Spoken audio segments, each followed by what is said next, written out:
Okay, we got a lot of goodies. I'm really excited. I'm really excited to do some good.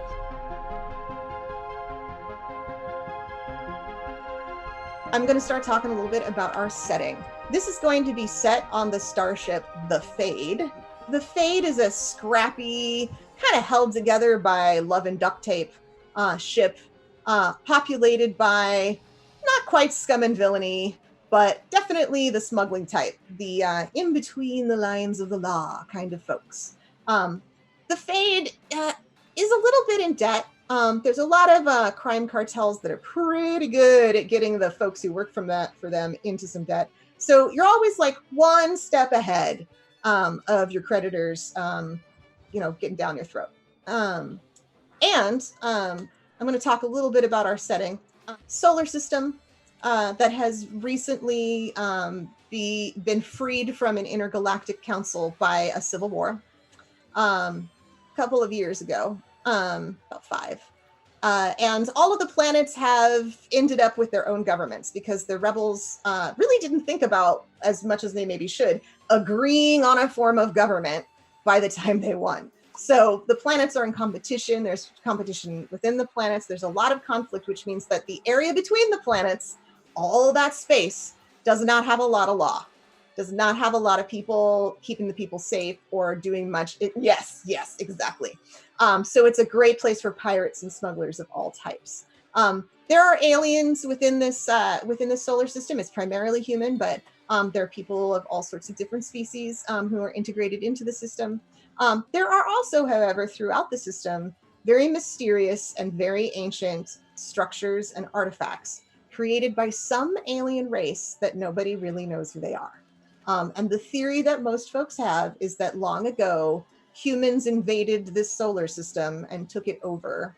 And for whatever reason, that alien race disappeared. Maybe they left, maybe they died, maybe they went into hiding. As far as most people know, these artifacts appear to be something that you could use for something, but no one has really figured out what to do with them or how to make them work. And there is a powerful group of very rich folks called the Archaeoe who have hired people throughout the solar system to go find some of these artifacts. And our lovely crew of the Fade has recently finished a search for an artifact. On the planet, I'm turning my page. That's what the planet's called. It's the planet, I'm turning my page. No, on the planet Ilruna, in a very, very deep, thick jungle, very moist and full of bugs. And you spent a couple of weeks digging around there finding this artifact. You're exhausted. You smell like days of jungle sweat. You maybe have a few dozen mosquito bites. And you have returned to your ship, the Fade, with an artifact. The artifact is a cube with a number of interlocking pieces. And you have returned and are about to set sail. I don't know, set impulse, whatever you say. About to fly to the planet Elvorix, where there is an Archaeoe station, and you are supposed to deliver the artifact. So let's pause for a second, and we're going to just introduce our characters. And one of the cool things about this system and similar systems is the hooks, which are the interrelationships between your characters. So go ahead and introduce your character, and then talk a little bit about your hooks. I'm going to say Drac gets to start. Okay, so I'm playing Druxan. He is a alien, so not human. He looks fairly humanoid though. He's about 5'7", 5'8", very lean, dark-skinned, and very heavy. It's very dense, despite how short he is. He is very, very heavy. He's got grey, taut skin, pitch black eyes. Maybe if depending on how the light hits it, you can see a little bit of iridescence. So maybe like a little kind of rainbowy sheen. Really sharp features. Even his ears are slightly pointed. He's looks fairly young, but so the planet he's from is called Vertol, and it's a planet that's constantly under war. So compared to his species' natural lifespan, he's pretty young, but because of the war, most of his kind dies at a young age. So comparing it to that, he's actually quite an old person in comparison. He's wearing a thick body armor, kind of like the best way I can describe it is Doom's body armor, but really dark blue, and a shotgun at his side. All He's right. definitely And modified, but yeah. what are his hooks? His hooks are he's been so he's like I mentioned before, he's been on a war-ridden planet for a while now. So as a result, he's kind of become numb to it. He doesn't really, even physical pain, he doesn't really notice it, and he doesn't really notice it in other people either. So it's kind of like probably has caused a lot of trouble within the crew at some points. Um, he is his vice is that everything, whether it's excitement, sorrow, he shows it with excessive violence. And even when he's excited, he probably punches a wall in excitement, probably damages some stuff. And Yay! and I think the other I chose was is that he thinks that one of our crew members that we're going to choose soon, Pulsar, their morality is going to make them hesitate at the wrong time. So they think that when that eventually happens, he's going to take the shot instead. Alrighty. All right. Thank you. Let's go to Akat. Your turn. All right. So my character is Zal. They, them. They are a cyborg, one of many created by the council when it, in the closing days of the war, before they withdrew from this part of space.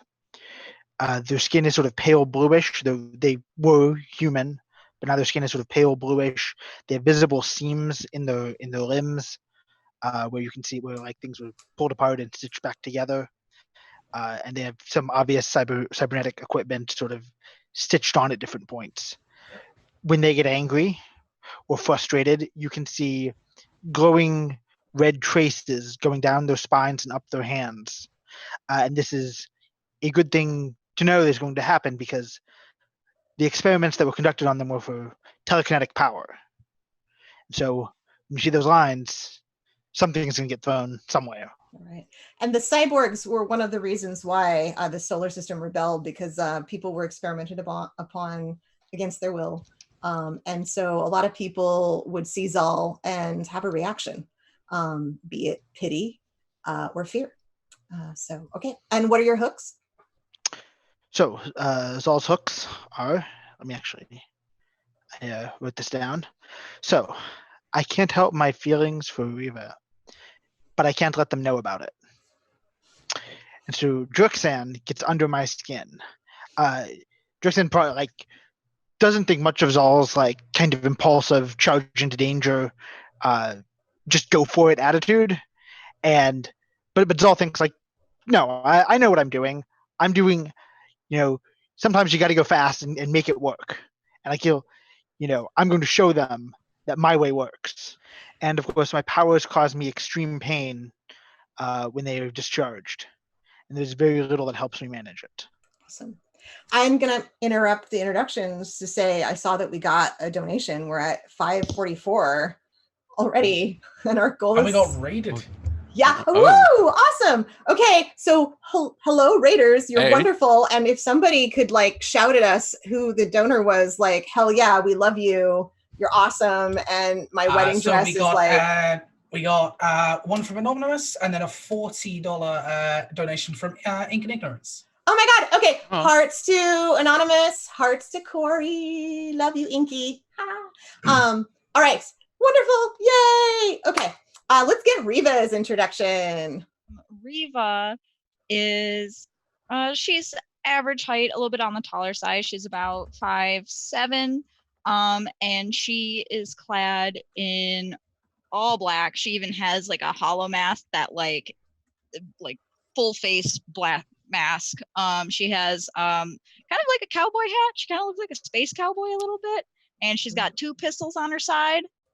Usually has another larger gun strapped to her back. I don't know. She's a hound, so she's gonna shoot you, pew pew.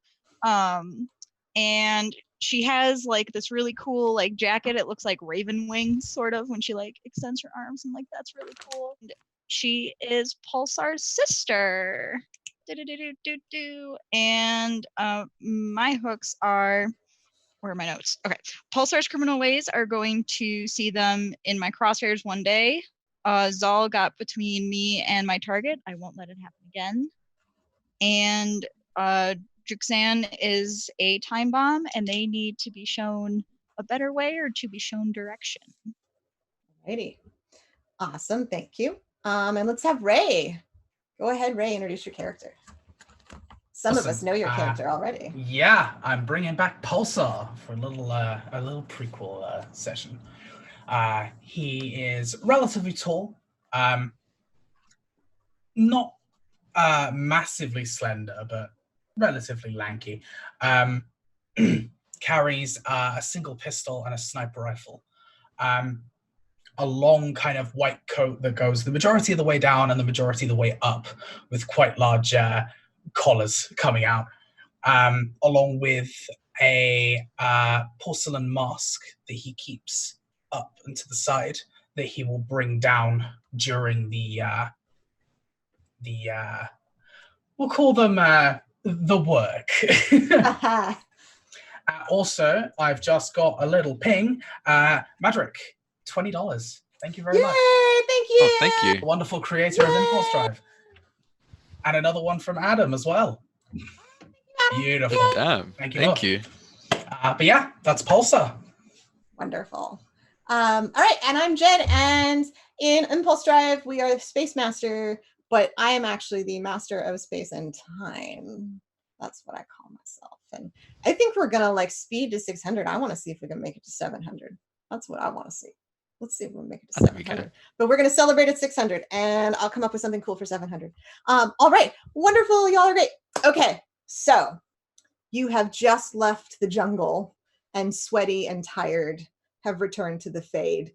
And what kind of work, what role did you take in the jungle searching for this artifact? What did you do that was helpful to the team? I think I was quite literally a meat shield quite a lot of the time. So I think I'm probably looking beat up, but I'm feeling great because it was fun. Like I got to punch some stuff got to hit me. It was great. It was a lot of fun. I feel like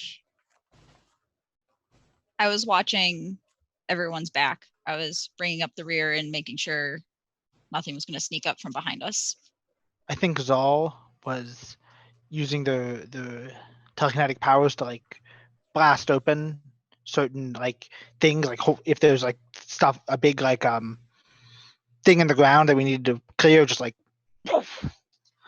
clear it away. And it turns out marching through the jungle and being attacked by mosquitoes constantly makes you really angry and frustrated. Very helpful in some ways, not so helpful in others. Maybe a little grumpy. Pretty grumpy. Yeah. All right, Pulsar, what did you do? Pulsar was more than likely keeping everyone covered. He has an aversion to jumping into situations. He prefers to plan them out and make sure that there's only kind of the one target. So a scenario like this is a little out of his depth.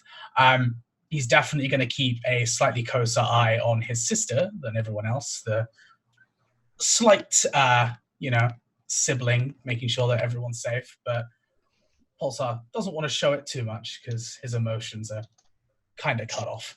But yeah, just making sure that everyone actually lives to tell the tale. All right, the protector. Ironically, when you return to the ship, what's the first thing that you do? Oh boy, I need a shower. I stink. This bodysuit really collects though. Sorry, ladies Yeah. first. Walking off. Okay. Maintenance, pulling off like, I think you see Zal like in sort of the maintenance bay, like pulling little bits of metal, little like chunks like out of their arm and like washing them down and putting them back in. Trying to like get the scum out of their joints. Yes, absolutely. As Reva's walking to the shower, it's hat, mask, jacket, trailing all the way. Just doesn't care. And Zal walks past the maintenance bay. Zal is just like, I'm alive. Oh my gosh. Just really quick, because I found that really hilarious. How about you roll plus slick? Oh no. Oh no. Apparently, I need to actually have dice. That's an important thing. Oh yes. What? That's actually, yeah. I don't have dice like in immediate You need availability. 3d6. Yeah. Pulsar, I'm going to have you say what you're doing, and then we'll come back to that moment. Pulsar, what are you doing once you get back to the ship? Straight to the room, maintenance on my weapons. A very quick kind of side-eye glance at a pouch of you, Jen, know what. And then straight away looking for a lead, for a bounty. A lead for a bounty. All right. Why don't you, you have a special move for that. Why don't you roll that move? I do. So do I have disadvantage here on my slick? No, you're just a regular old roll. Okay. Excellent. That's a 6. That's so, a 6. No. Riva, you got a bit of a glance from Zal. Bit of a glance. All right. I saw it. Yes, you Immediately looks know, back and starts doubling down on like doing maintenance. Only Yeah. rolled a 6. Okay, sorry. Yeah, you saw a little bit of a Pulsar. Pulsar, what did you roll for your special move? My curse continues. Snake eyes. Oh no. Snake eyes. Okay. There's Oh, nothing. no. It's been a dry spell for a while, and it's still a dry spell. And you're actually starting to wonder why it's been such a dry spell. Sorry, we're over 600. Woo! Awesome! damn. Oh my god, yay! We barely my started. God. You all are wonderful. Marwin, thank you for the $20. Marwin, thank you. Thank you. Marwin, oh my gosh, is that Rachel? I think that's Rachel. That's one of my players. I love you. Rachel. I love you, Marwin. Okay. We're gonna go for 700. Let's see if we Yeah, can do it, I y'all. think we can hit it. All do it. right. Okay. So Pulsar, yeah, you're starting to wonder why it's been like that. Anything else that you do before you set sail? And I'm just going to use set sail because we're ships in space. It's fine. It's appropriate. Just making sure that everything's working, that the guns are in check. That's about it. If someone wants me, they'll come get me. All right. So while Riva's in the shower and Zal is doing maintenance, and Druxan is waiting for his turn, and Pulsar is working in his own quarters, you hear your proximity alarm go off. Let's see if I can. I could keep doing this and just annoy everybody off the stream, but I won't. Your proximity alarm begins to go off. Some ship or object is close to you. Are we in orbit, or are we like on the ground, or? You're in orbit, Okay. and you're at the point where you could take off to get to the planet where you're going to turn in the object, but you haven't actually set course because you're doing what you need to do to get over sweaty jungle time. All right. Yeah. So like Zol like takes the part of their arm and like slams it back into place, and like is already like sort of rushing for the bridge. Yeah, I'm following suit. I'm gonna be rushing into the bridge as well. Pulsar, Riva. I'm going to swear and grab towel and try and fuck it. I walk out in a bathrobe. I don't know. There you go. If you try putting on like clothes when like you're still like damp, it's not gonna work. Yeah, it's got not great. You got your bathrobe and like your hair up in like a towel, but you did manage to get your mask. Oh, my hollow mask. It's like there's two like circlets that just kind of like it's kind of like a necklace and Yeah. Okay. So like she walks up onto the deck with a mask, a towel, and a bathrobe. Pulsar. Messy What do you top do? bun. Yeah, for Pulsar, it's just the look up, look down, finish cleaning, sigh, eyes roll, pack stuff, and head out. This again. We're definitely Yeah. related. Huh? We're definitely related. Yes. Just All right. So, and you've definitely seen things before. Druxan, I have bold eyes. And Zal, You're the first ones there. You're the first ones Yeah. to the deck. Yeah. And you see the proximity alarm going off, and you see that the sensors say that there is another ship, and it is within combat range with you. You are in danger from the proximity of the ship if it is not friendly. Yeah. So Zal is already sort of getting in there, like powering up the shields. Like I think they'd be shouting like, "Drix, who's our visitor?" I'm not entirely sure. Is there a way for me to check that, or? Absolutely. You can use sensors, and you Yeah. can also check comm links to see if someone has contacted you. I'm gonna check comlinks first. All right. Yeah. When you check comm links, you see that there's an incoming call from the other ship. And I assume that you take the incoming call. Yeah, we've got an incoming call. All right. On your dramatic spaceship screen, it's a space screen. You see the face of the captain of the Wastrel. The Wastrel is another smuggler ship that you have encountered many times. The captain is Captain Sarge Gorston. And Sarge is there because he was a sergeant. And in fact, Druxon, you served together earlier on. He was always someone who could never take anything seriously and was always out for himself. He comes on the screen because I think it's cool. He has an eye patch, and he's wearing like a brown coat that's got worn patches in places. Looks like it might be leather, but like little pieces of it have come off, and there's like the cloth underneath, but kind of in the way where he's doing it because it's cool, right? Yeah. It's like artfully patchy, just like people have artfully like shredded jeans. Kind of yeah. And he comes on and he says, "All right, so you're gonna give it up?" Oh, so I think what you Fuck see is you. that he at first, Druxon is like looking very not polite, but you know how like when you pick up the phone initially, you're like hello, like all polite, and then he sees who it is. I'm like, oh god damn it. Did you say that out loud? Like Yeah. No, Yeah, like we're not gonna give it up. yeah, like we're already maneuvering. We're already like maneuvering to battle positions here. Yeah. Correct. Like we're in combo. Are we gonna fight again, or can we just go? We've been in that jungle for like way too long. I haven't Yes. showered yet. We've been watching you. Give us the artifact and you can go. Yeah, like we're already like we're already combat maneuvers. Okay. It's Now already happening. there are 3 places that you could go. You could go in my apologies if I get these terms wrong, but these will be the terms for this game. You can go to cannonading position, which is long distance. You could go to engage position, which is middle distance, or you could go to broadside position, which is close distance. Now you have lasers. They work in all 3 distances. You also, if you recall, have shielding and you have stealth. Those are the 3 things that you have. So what matters in terms of those distances is not really what you can do, it's what they might be able to do.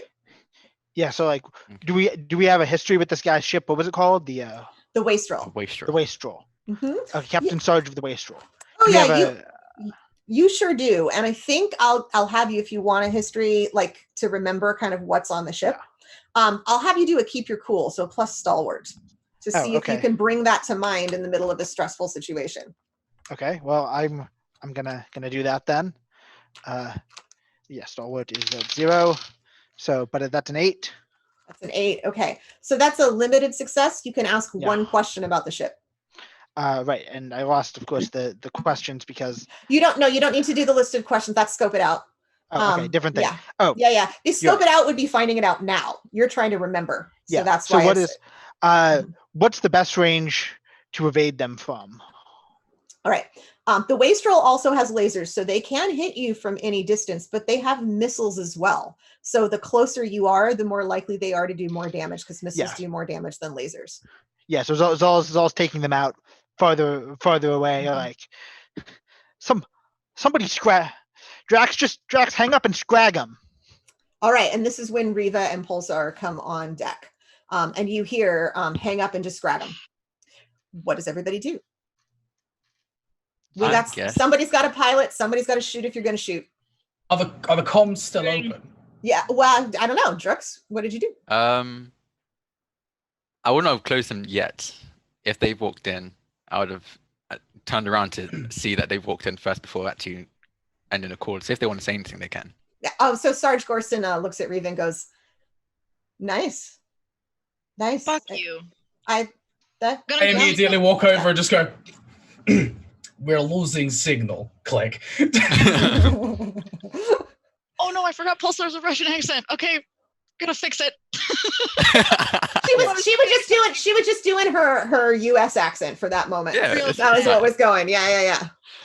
Yeah, someone other than me should probably be piloting. Yeah. And I should be doing a gunnery. So someone. Yeah, but Zal's zooming right now. All right. So Zal's in charge. Who's piloting? Who's shooting? Yeah. Reva, the helm, what please. stats would be piloting All right, in again? under the helm. Here we go. Piloting. I'll shoot. All right. Okay. Yeah, I'm Right. actually not 100% sure, but I figure it's like Slick or something. For which? For Is piloting. piloting like Slick? Piloting, it depends on the distance, right? Okay. So right now piloting would be let me flip over to here. Right now piloting would be calculating. Okay, if you so- get too close, it's going to be Slick, right? Yeah. All right, Druxon and Zal, you're in a supportive role, so you can decide what you do to support the pilot and or the gunner. Okay. Gunner, that's what it is. It's gunner. All right, Reva, Pulsar, what do you do? You're getting the jump on him. Not much of one, but you're getting the jump on him.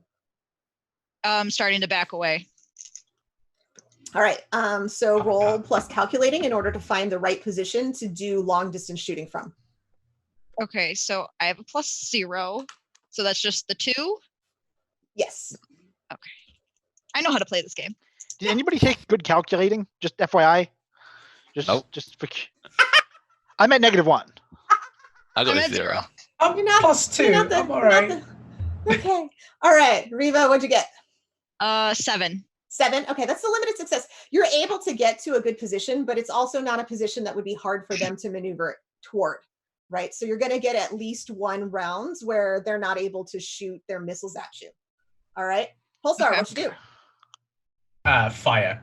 Fire. Okay. Mhm. And the rest of you, you're going to have a chance to do an assist on the next round, but since this is kind of a surprise, Yeah, that's that's why they're going to go. All right, Pulsar, go ahead and roll plus calculating to fire.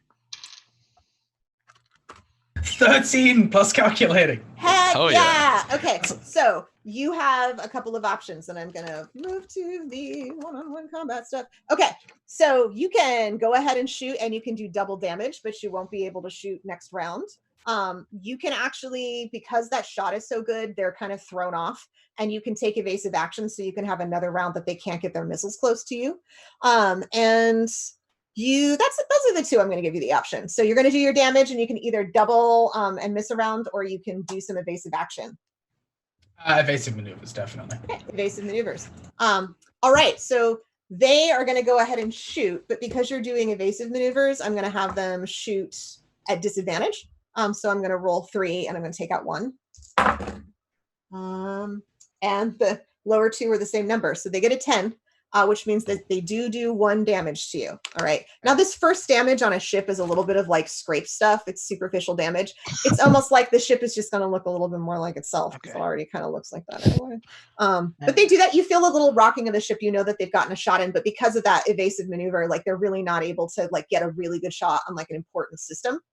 It is now going to be your turn again. I want to see what Zell and Druxon are doing to assist. Quick question. Yeah. Do our shields kick in? What? Do our shields kick in? Ship has a shield, right? Actually, Zal, you're right. Zal actually already put the shield on earlier, so Okay. you don't even take that first damage. It's like such superficial scraping that it doesn't even count as a damage because it bounced off the shield. Just like the name, like the fade, is now a little bit like the fac. Oh no. Just a little bit. Yeah. That's it. Just took a little paint off. All right, Druxon and Zal, what are you doing? Well, I guess the best thing I can do is, I guess, is there any point of me like pointing out any weaknesses that I know of this guy's ship, because I know him pretty well. Pointing out what? Any weaknesses of the ship or Weakness of the ship? Okay, you can Yeah. do scope it out. Because are you trying to remember or are you trying to look now? remember? Is the Okay, ship then- is the then same, keep so your I'll cool. go remember. Then keep your cool. Keep my Then roll plus stalwart. That's sort of. I'm good at My that. dog is being grumpy over here. 11. 11? Yeah. Heck yeah. Okay, so you can actually ask 3 questions about this ship that you might remember from former combat. how good is it at maneuvering? So like, is it kind of slow? Does it take turns really badly? It seems to be about on your level. Okay. Yeah, like if you were in a dogfight, at least the maneuverability part of it, it would be 50-50 who would be able to get into the right position. Do they have? Oh no. Y'all they can have help if you want to shields? suggest. Yeah. Do they have shields? Yes, they have shields. Yeah. Okay. I have one question left, guys. What could they see us if we cloak? All right. Do you want that to be a question, Drixon? Yeah. Okay. So the way cloaking works, when you cloak, there's a roll, and depending on the roll is how successful you are from someone who's already looking at you versus somebody who doesn't. So you would make a roll for it. Probably is the answer to that question, that they wouldn't be able to see you if you cloaked. Okay. Right. Also, though, if you're too damaged, you won't be able to cloak. Okay. Okay. Riva, what you doing? I want to get to the longer range, since our lasers can hit from that, and I don't want their missiles to do damage. Yeah, you are already in the longer range, but what you did before was get yourself into a better position for shooting on important systems on their ship. And because there was a good evasive maneuver, you're kind of in an okay position now, but it's not going to hold. So you can either hold position or you can move to a better position. I want to move to a better one. All right, roll plus calculating. Okay. Oh, I should have put a point in calculating. Did anybody take So any say slick? we all. Did anybody take any slick or calculating? I got -1 in slick. I'm the calculating order. I have I don't know two why in I'm slick. here. I have 2 in slick. Okay. It's good to know. Mother trucker, that's another 7.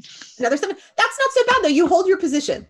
You're able to hold your position. You go to another position that's pretty similar that you can get a good shot in, but it's not one that's like going to be so hard for them to maneuver toward that you can hold cannonading for multiple rounds.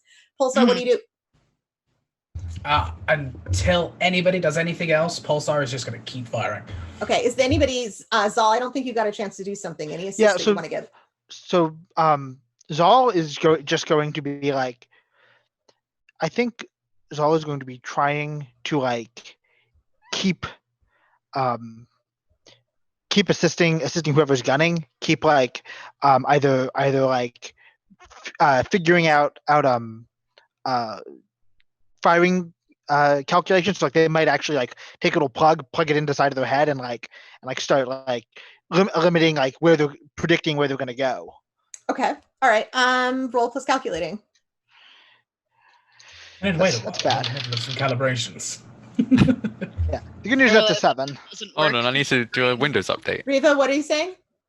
Yes. Yes. I like the That's a check. 7. That's a 7. Okay. Yeah, he's not actually very for a cyborg. He's just not very calculating. Yeah.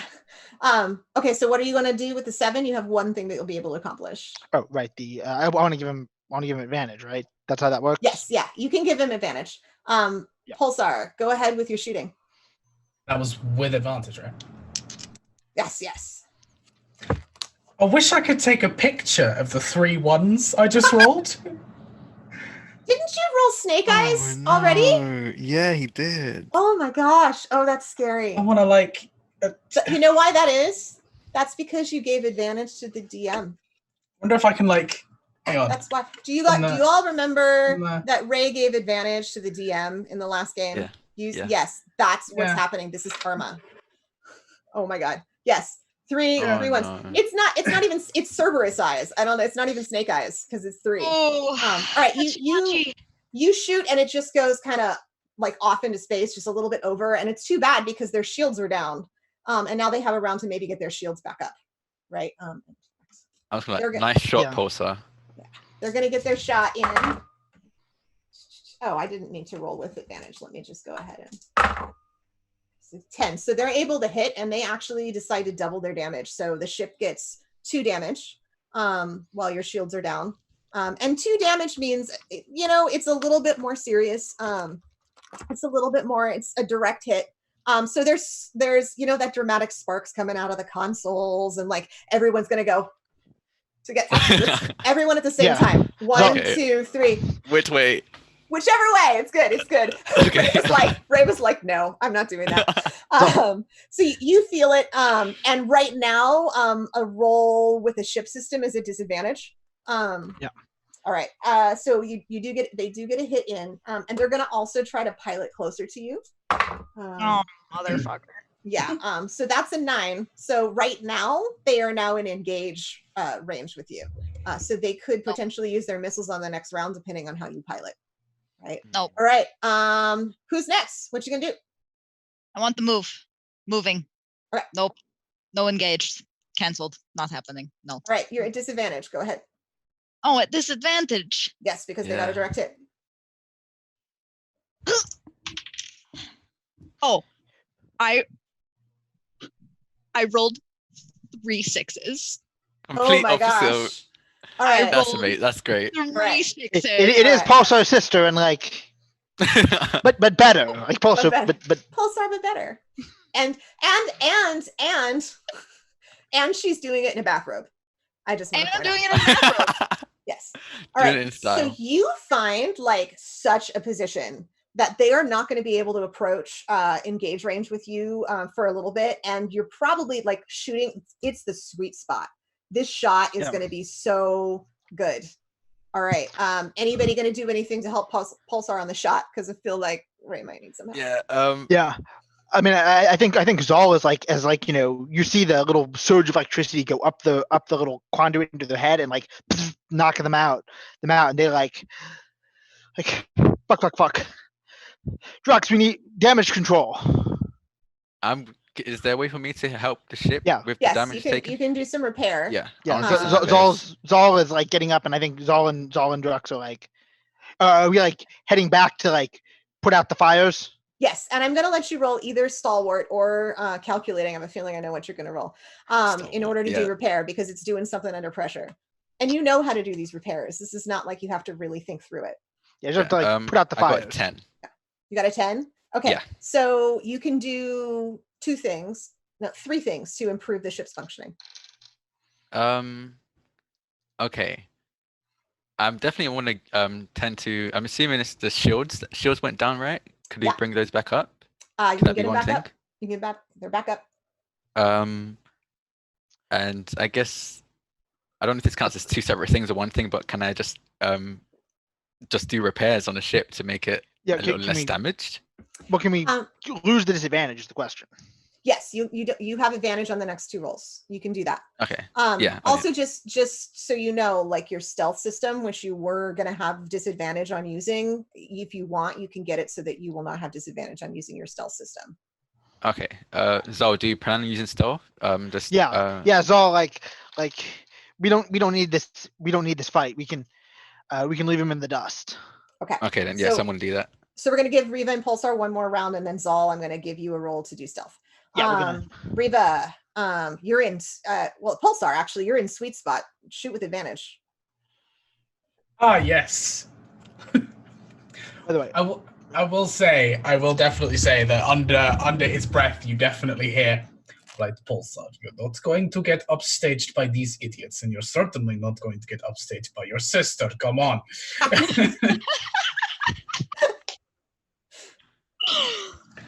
That was better. That's an 8.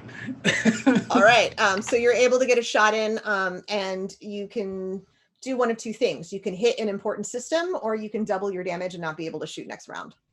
Are we planning on booking it out of here? Yeah, I think I think that's the plan. Yeah. Double the damage. Yeah, double the damage and then bolt. All right. Yep.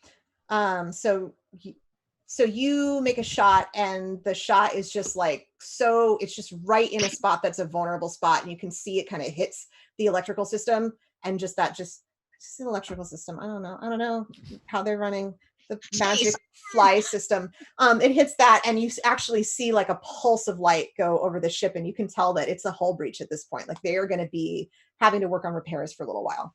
And Zal, I'm going to have you make a roll that I've never had anybody make before, because I've never had anybody have stealth before. So just a moment, let me look it up. All right, roll plus slick for silent running to engage your stealth system.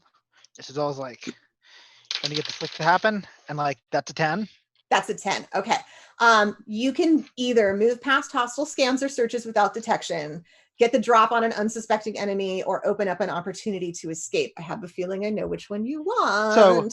So like Zal, like I think like you see him like flip the switch and like you hear the thing shudder, and like then he kind of like he's still in the bridge, right? He's still like playing with the bridge sensors, and he looks over to Pulsar, looks over to Eva.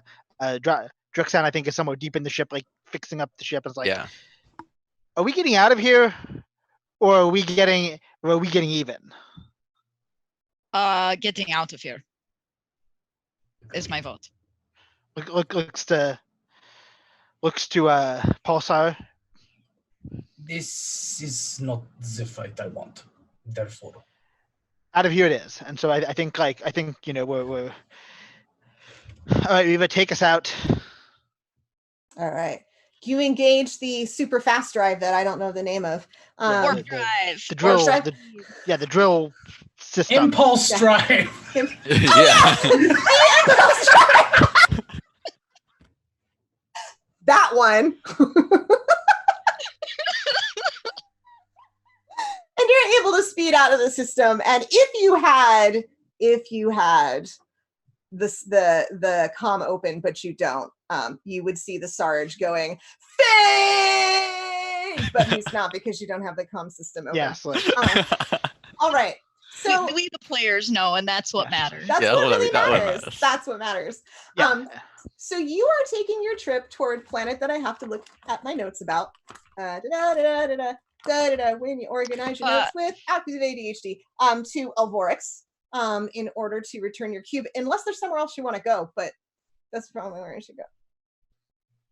So Seems good. Reva's piloting, right? Yeah. I think I want to think, take this like, opportunity to go and take a shower. Okay. Yeah. All right. Or I think- she can. While Reva's still in a bathroom. Yeah, no, I think Zal would like, Zal would like sort of sit down in the sort of co-pilot's chair and be like, "Hey, if you wanna go, I'll take over this part of the flight." Just like kind of look over like. Fantastic. Thank you. I'm gonna go yeah, I'll be back. Yeah, no, you look. Then just shut up. Oh, Just no. like Okay. Oh, I love you so much. Okay. Did Pulsar hear that? Zal, Far away is the gunnery section I- from the bridge. I love there. it. Zal, roll plus slick, but with advantage. Please. I feel like slick is exactly the right word for this. Yeah, It's a yeah, slick definitely. test. gonna do that. Whoops. Please. Also, I'm gonna roll them like on a table as opposed to like not on a table. That's a 9. It's a 9. Okay, yeah, no. Sorry, you don't hear. Damn it. Nope. So fun. All right. So Just like as you engage in your trip, and it's not an instant thing. It's not like zoop, I got it, and zoop, we're here, right? It's going to take about a week in order to get to Elvorix. First of all, let me ask, what do y'all do during this week? so. Sorry, someone else should go first. I'm It's okay. probably just messing around with my shotgun. It's heavily customized and modified, so I'm probably like working on that a bit more.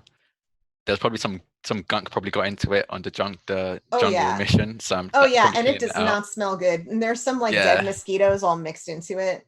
It's not nice. Yeah. I'm definitely doing a deep clean of my body armor. Yeah, there's some like leaves in there. You actually find a living centipede. Ooh. I want to keep Yeah. it. Okay, all right. Yeah, I'll you just can keep it find like like a a pet. jar with like a centipede, and you can put some of the leaves in. You're gonna have to figure out what to feed it after a while, because there ain't centipede Yeah. food here. But like, yeah, right now it's crawling around on the little leaves that were stuck in your body armor. All right, what else?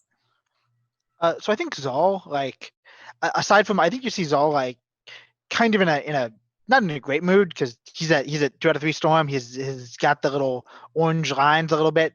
He's frustrated by like the events, and so the way he's kind of the way they are trying to like work on this is sitting with the alien artifact. They are like the alien artifact is in this little containment cylinder kind of in the center, and they are just like kind of walking around like, what are you like doing? what is this all about? I love that question. Roll plus abyss. Or I'm- alien, sorry. Oh. Roll plus the alien. gonna- This I'm is gonna- an I'm into gonna the do an alien. abyss check. Yes. Like that's a 12. That's a 12. All right. Yeah. On a 12, you can ask the abyss one question and the abyss will answer. And as you ask the artifact this, you actually feel that sense of expansiveness. It's a strange thing because you feel both pulled into the artifact and also the expansiveness of the space around you, as if you are Yeah. occupying both at once. What Yeah, question do you ask? Yeah, Zol is walking sort of around, like sort of around it, just like kind of hand on the glass, kind of just tracing a line over. And it's like, what are you for? Echoes. Echoes. It's like Zol. They're like echoes. And it says, and this is not the abyss stares back, so you don't have to answer it, but it says, what are you for? And well, so Zol's gonna answer anyway. I'm for breaking out of things. And you feel that sense of expansiveness fall back into your chest. You feel that sense of awareness of the cube start to dissolve. And you are back to normal. It's like, yeah, they're just gonna spend a bunch of time sort of in that little containment bay, just kind of like brooding about it. Yeah. All right. Riva, Pulsar. What do you do? Pulsar is going to kind of kill the time as best he can. He's still going to be looking out for bounties, and if anything decides to actually pop up at some point, he's probably going to be trying to keep aware of what's going on in the system, just anything that comes out on the regular kind of broadcast networks. He's going to go ahead and kind of meticulously go through his weaponry again and again, and just as a force of habit. And he's going to start trying to discreetly scope out the rest of the crew and seeing whether they're actually going to be reliable enough to depend on or not. All right, I'll let you make that. You use the term, in fact, a scope it out roll for that. That is a 10. Okay. On a 10, you get to ask 3 of these questions and we can interpret them in a way that's related to people. Okay. What is your best escape route, way in or way past? So I say best way to influence one of these people. What should you be on the lookout for with one of them? What is their true position? And I'm going to say, what is their true opinion about something? Who or what here is not what they seem? Who's really in control here? How could I best end this quickly? How could I get away if I needed to, I'll say. And who or what here could be a useful opportunity? You can ask 3 of these questions. I actually think that the last ones were a bit more accurate. So, who is going to be the best opportunity? All right, for what?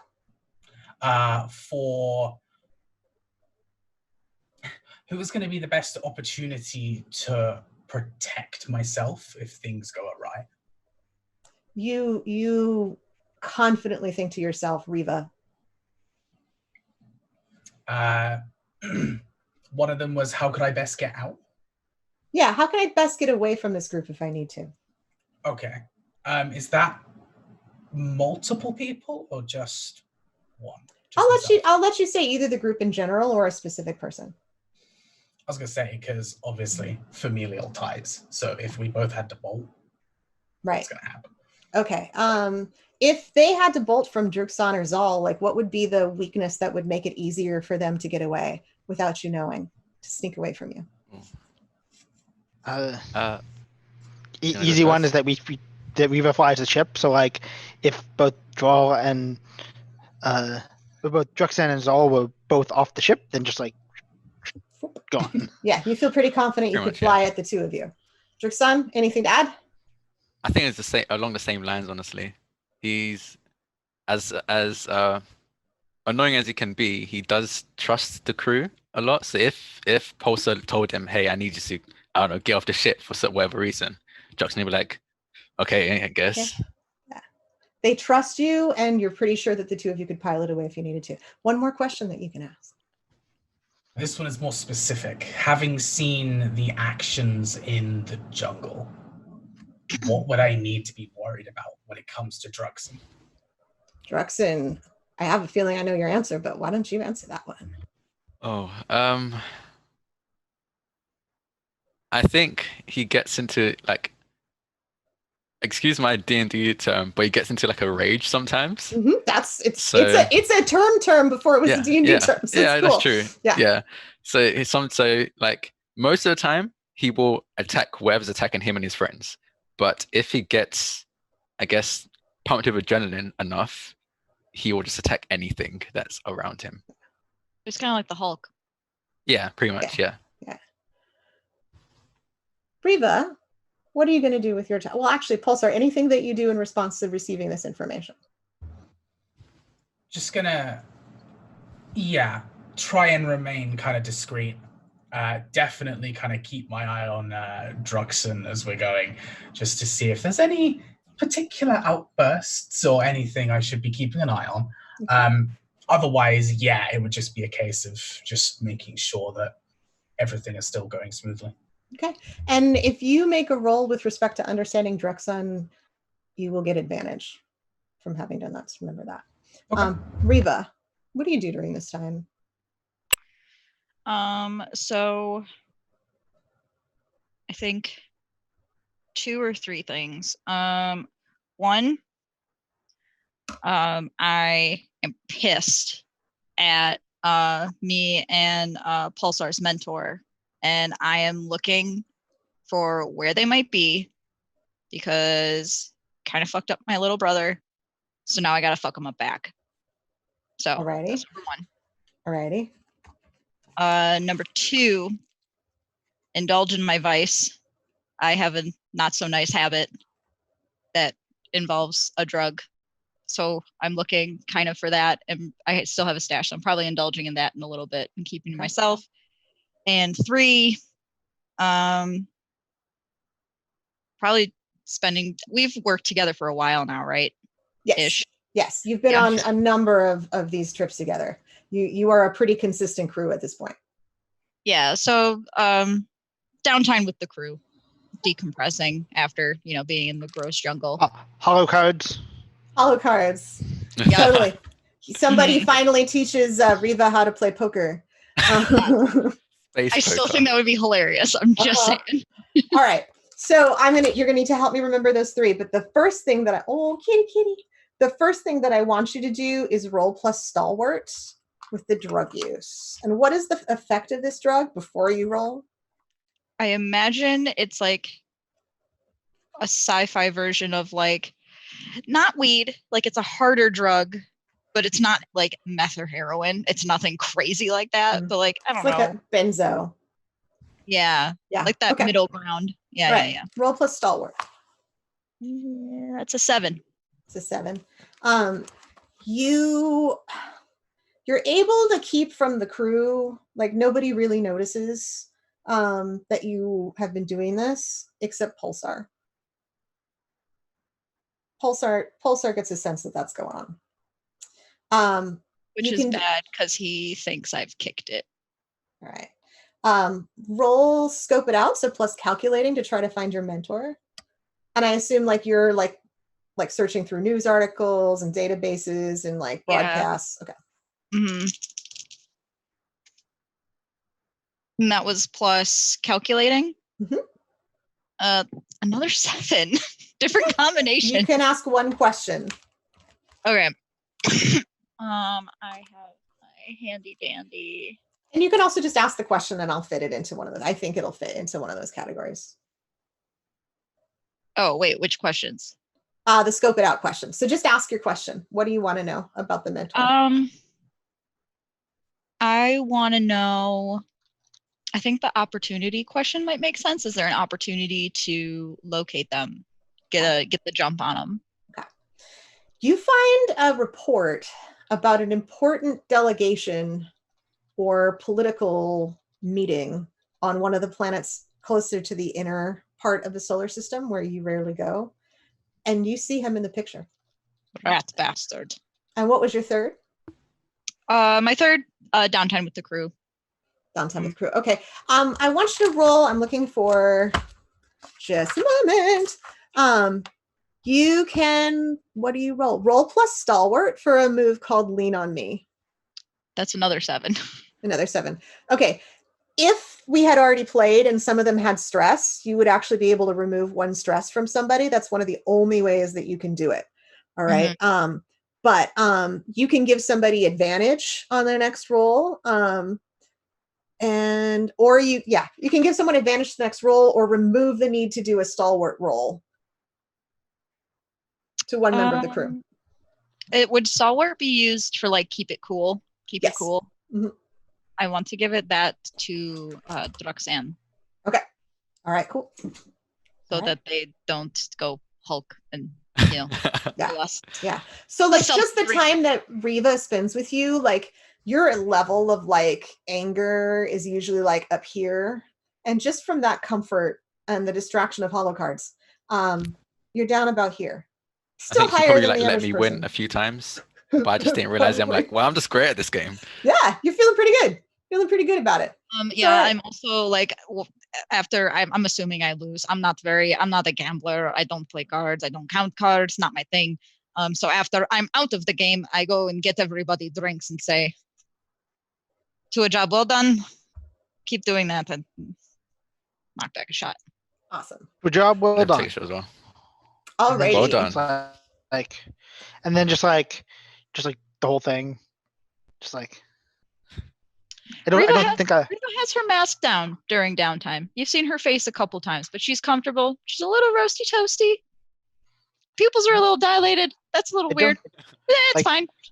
I don't understand this material. Why is this?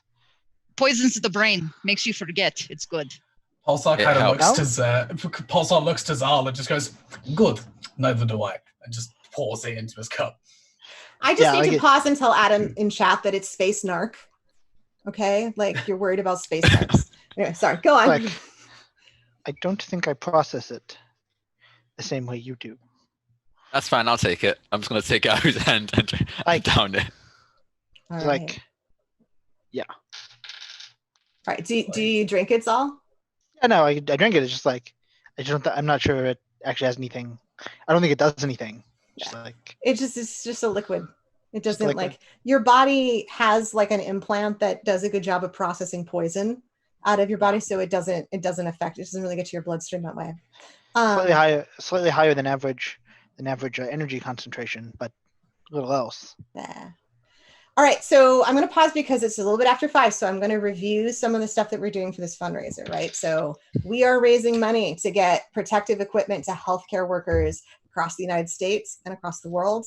And here are some of the goodies. I know that Ray is going to run 2 drawings for some Impulse Drive related goodies, including a card supplement and the hardcover book for anyone who donates during the stream. At the end, I'm going to be doing a drawing for a t-shirt that has the awesome logo that Cole did for our stream. And you can either get like a women's style or a men's style. So that's for anyone who donates during the stream. I think I had messed up and said if we get to 600 instead of saying if we get to 700 at the beginning, but let's just try to get to 700. And we'll all tell our most embarrassing story if we have time, or else one of us will. And I am going to wear my wedding dress when I run my one-shot on Monday. So if you want to see me in my wedding dress when we run the one-shot, and I guess if we get to 700, since I messed up and said 6, I'll do like a hula dance or something like that. So you can see me do a hula dance in my wedding dress when I run my one-shot on Monday. Let's see if we can get up to 700 and help these healthcare workers, all right? Awesome. So over the time that you're traveling, you have some weird dreams. And the dreams always start out with an image of that cube. The cube is like a puzzle, right? You can move pieces of it around. It's like a Rubik's Cube, except it's more about shapes and fitting together into what a cube shape is supposed to look like. And There's some missing pieces. There's some holes in that cube, as if like something had been taken out at some point. You have an image in your mind in this at the beginning of your dream. And then you have a dream about a person. And I want everyone to roll a d6, please. A 2. Okay. 1. On an odd number, you have a dream about somebody you hate. On an even number, you have a dream about someone you love. Ooh. Or have Oh, it's loved. okay. They're the same person. It's all good. All right. What are your dreams? Oh, I probably dream about my mum. Yeah, I haven't seen her since I left the planet, so I have no idea if she's okay or not. But yeah, I guess I'll probably be dreaming about her, probably like her cooking in the morning, her breakfast and stuff like that. How like I'll probably so the planet's been warring for a long time, but the battle's probably only recently reached my my part of the world. So it was back before the war when it was like pretty peaceful. Yeah, and then it was probably on the day that I first saw like the army approaching our town. So right at the end of the dream, you see the army approaching and that idyllic feeling starts to fade and you wake up. All right. Zell, what are your dreams? So, let's see. Zol dreams about someone that looks a lot like Zol.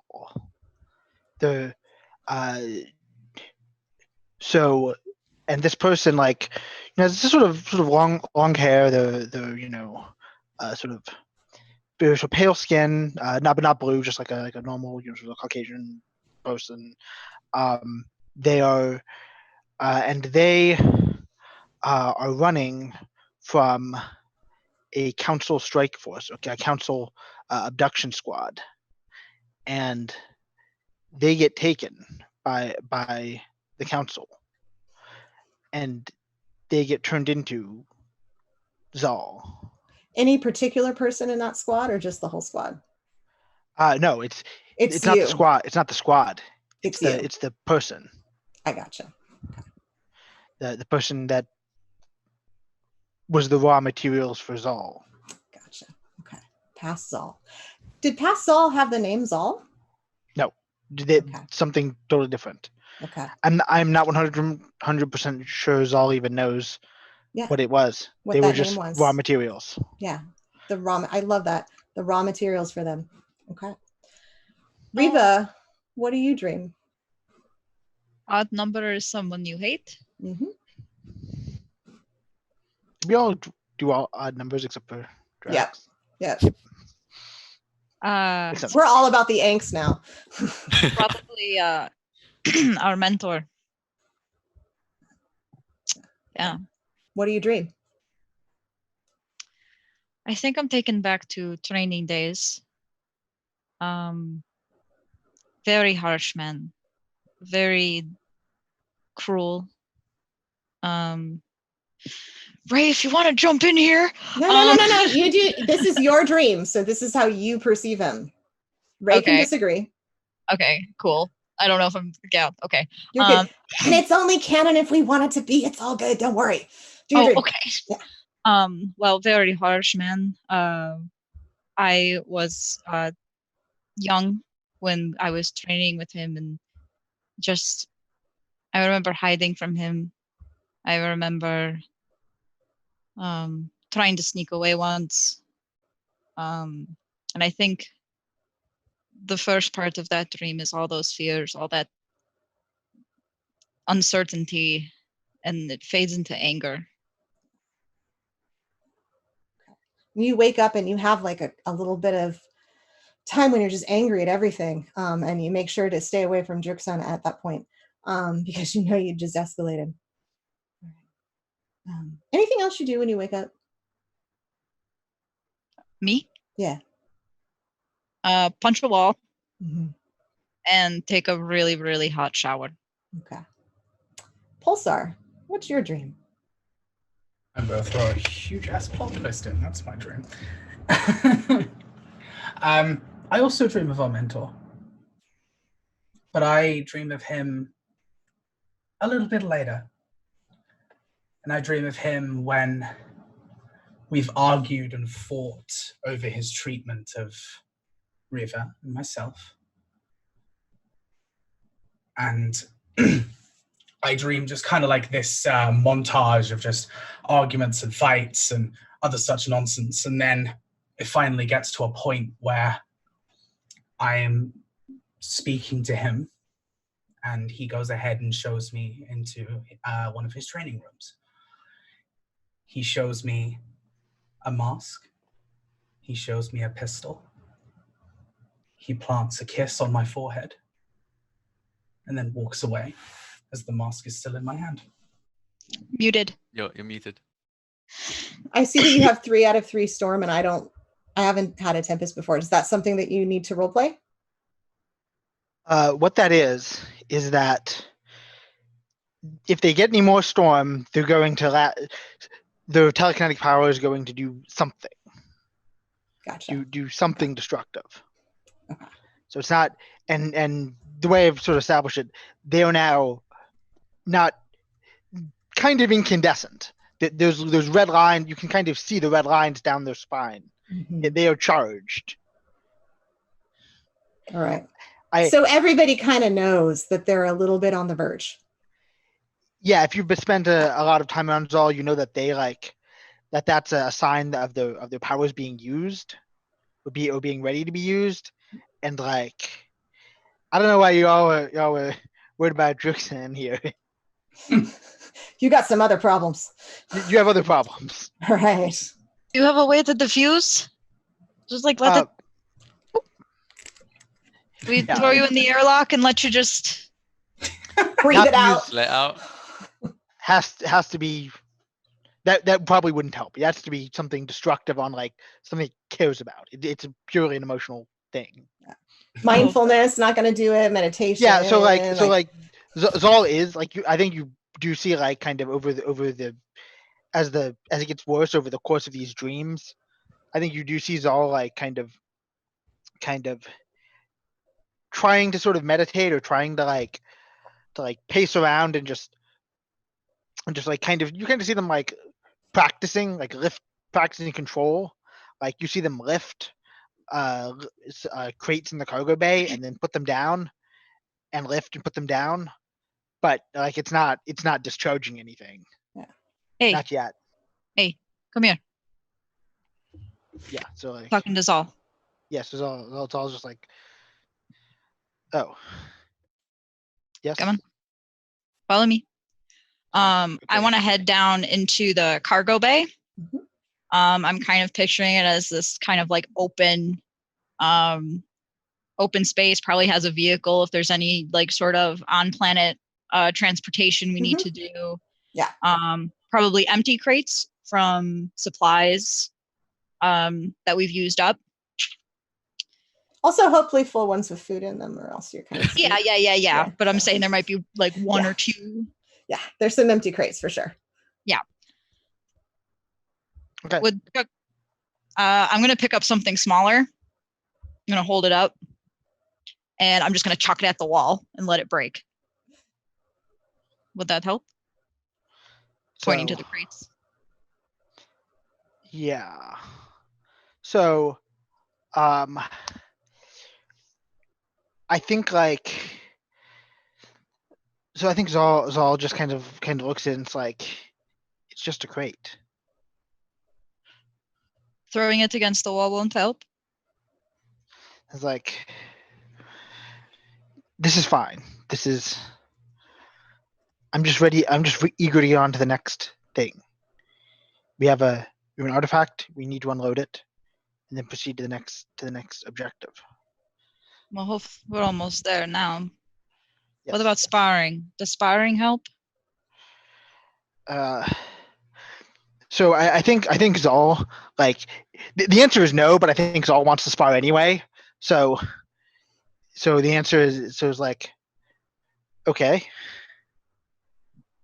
All right. All right. So Take a swing. Hands up. Yeah, and then so Zol is going to block, come back, and then when they come back with a punch, it's not like it's going to be. It's not just a punch, and someone is frightened or cowed. I'm just gonna spend my storm here to just Okay. fling Reva right across the cargo bay. All right. Yeah. Riva, you fly across the cargo bay, you hit the back of the wall, and you have this sense of realization of the force that Zal contains. And it makes you shake and shiver down to your bones. Now, Zal, having discharged that and feeling what you feel for Riva, what is that like for you? Yeah, Zal's like, what the fuck did I just do? And he's immediately rushing over to Riva, I'm sorry. I am. And you can see that the power level is sort of pulling back. The energy level is they're like, I didn't mean to reduce at least so much. Are you okay? Can you? Yeah. Sparring supposed to be, a little bit of hand to hand. That wasn't really I did not mean. And they're sort of back a little bit away from me, but they're kind of looking at their hand, they're afraid of doing more than they meant to do, even trying to help Riva up. I'm sorry, and they immediately disappear. They run off. Yeah, immediately disappear. Yeah.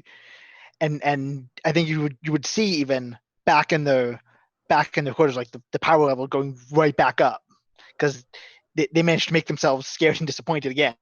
Yeah, it discharged for a moment, and then the shame came. Yeah, and the fear. So this is fine.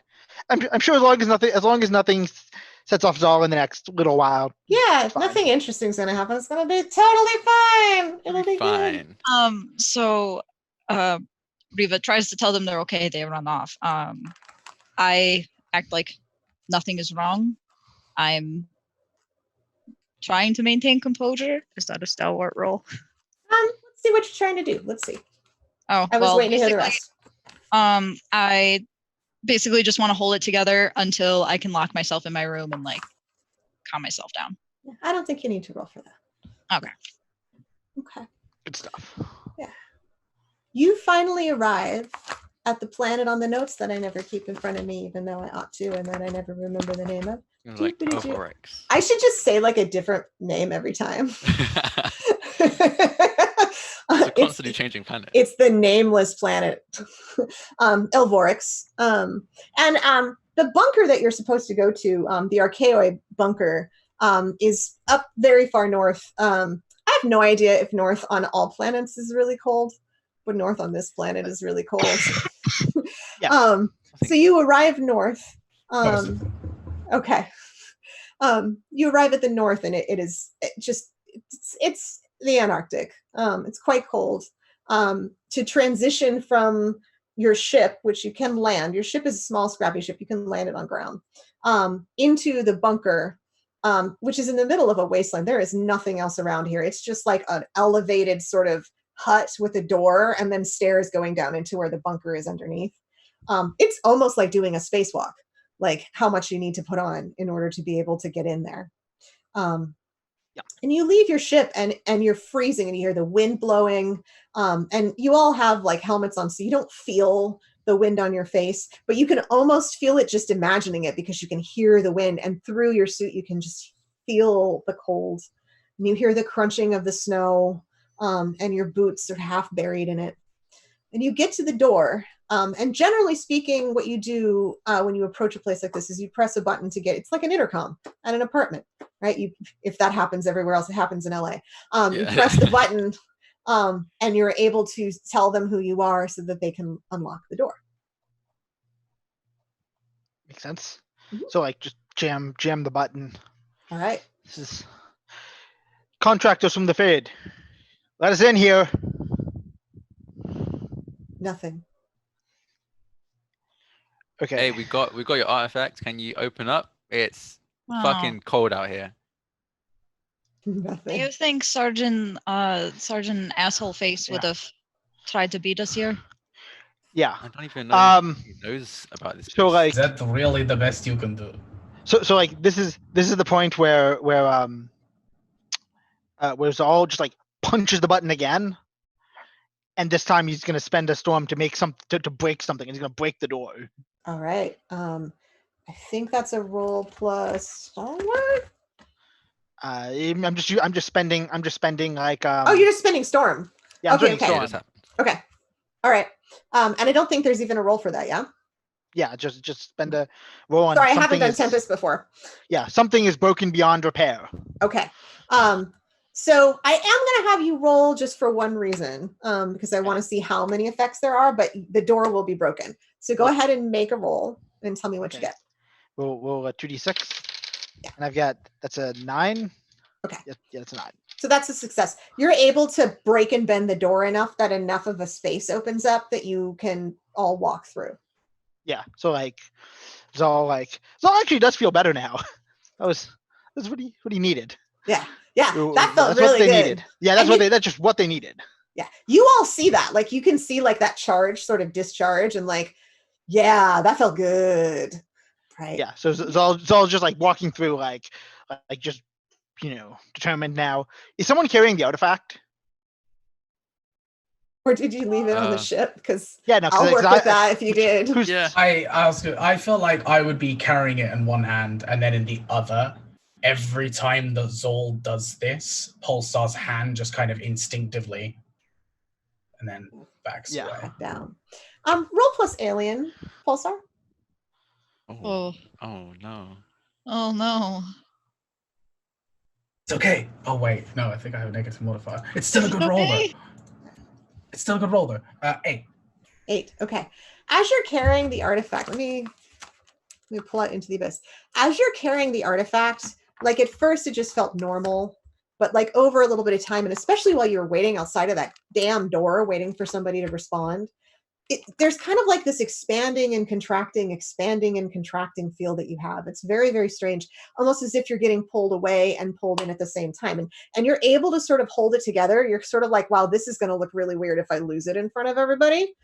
You're able to hold it together until eventually, like pretty much right as you're distracted by Zal opening that door and reaching for your weapon, you get pulled into and pulled out of where you are. And you get pulled into the awareness of the abyss and the foreignness of this cube, the ancientness, the infinity of time between you and the makers of this cube. You can ask the abyss one question. Do you know who next takes this pistol? The last person that you want. And the abyss asks a question of you. What faint hope do you cling to? That I didn't kill him for nothing. So you're a little distracted as you enter this bunker. But you're in like a small little opening, a small little hallway or entryway. There are lit panels along the walls. It's curved. It almost looks cave-like, but it's created, human created. And little panels on the walls that go with the concavity of the curve, but lighted in a bright white light. And you walk downstairs, and you have all probably been here before because you've been as a crew before. You've worked for the Archaeoi before.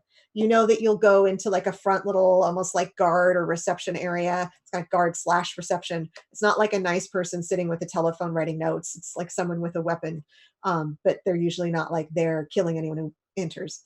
And there is a door, usually on the left as I point to my right. Usually on one side. I'm just going to say one side, which is where the person who runs this particular outpost is and who you usually talk to. And that is Dr. Avantaris.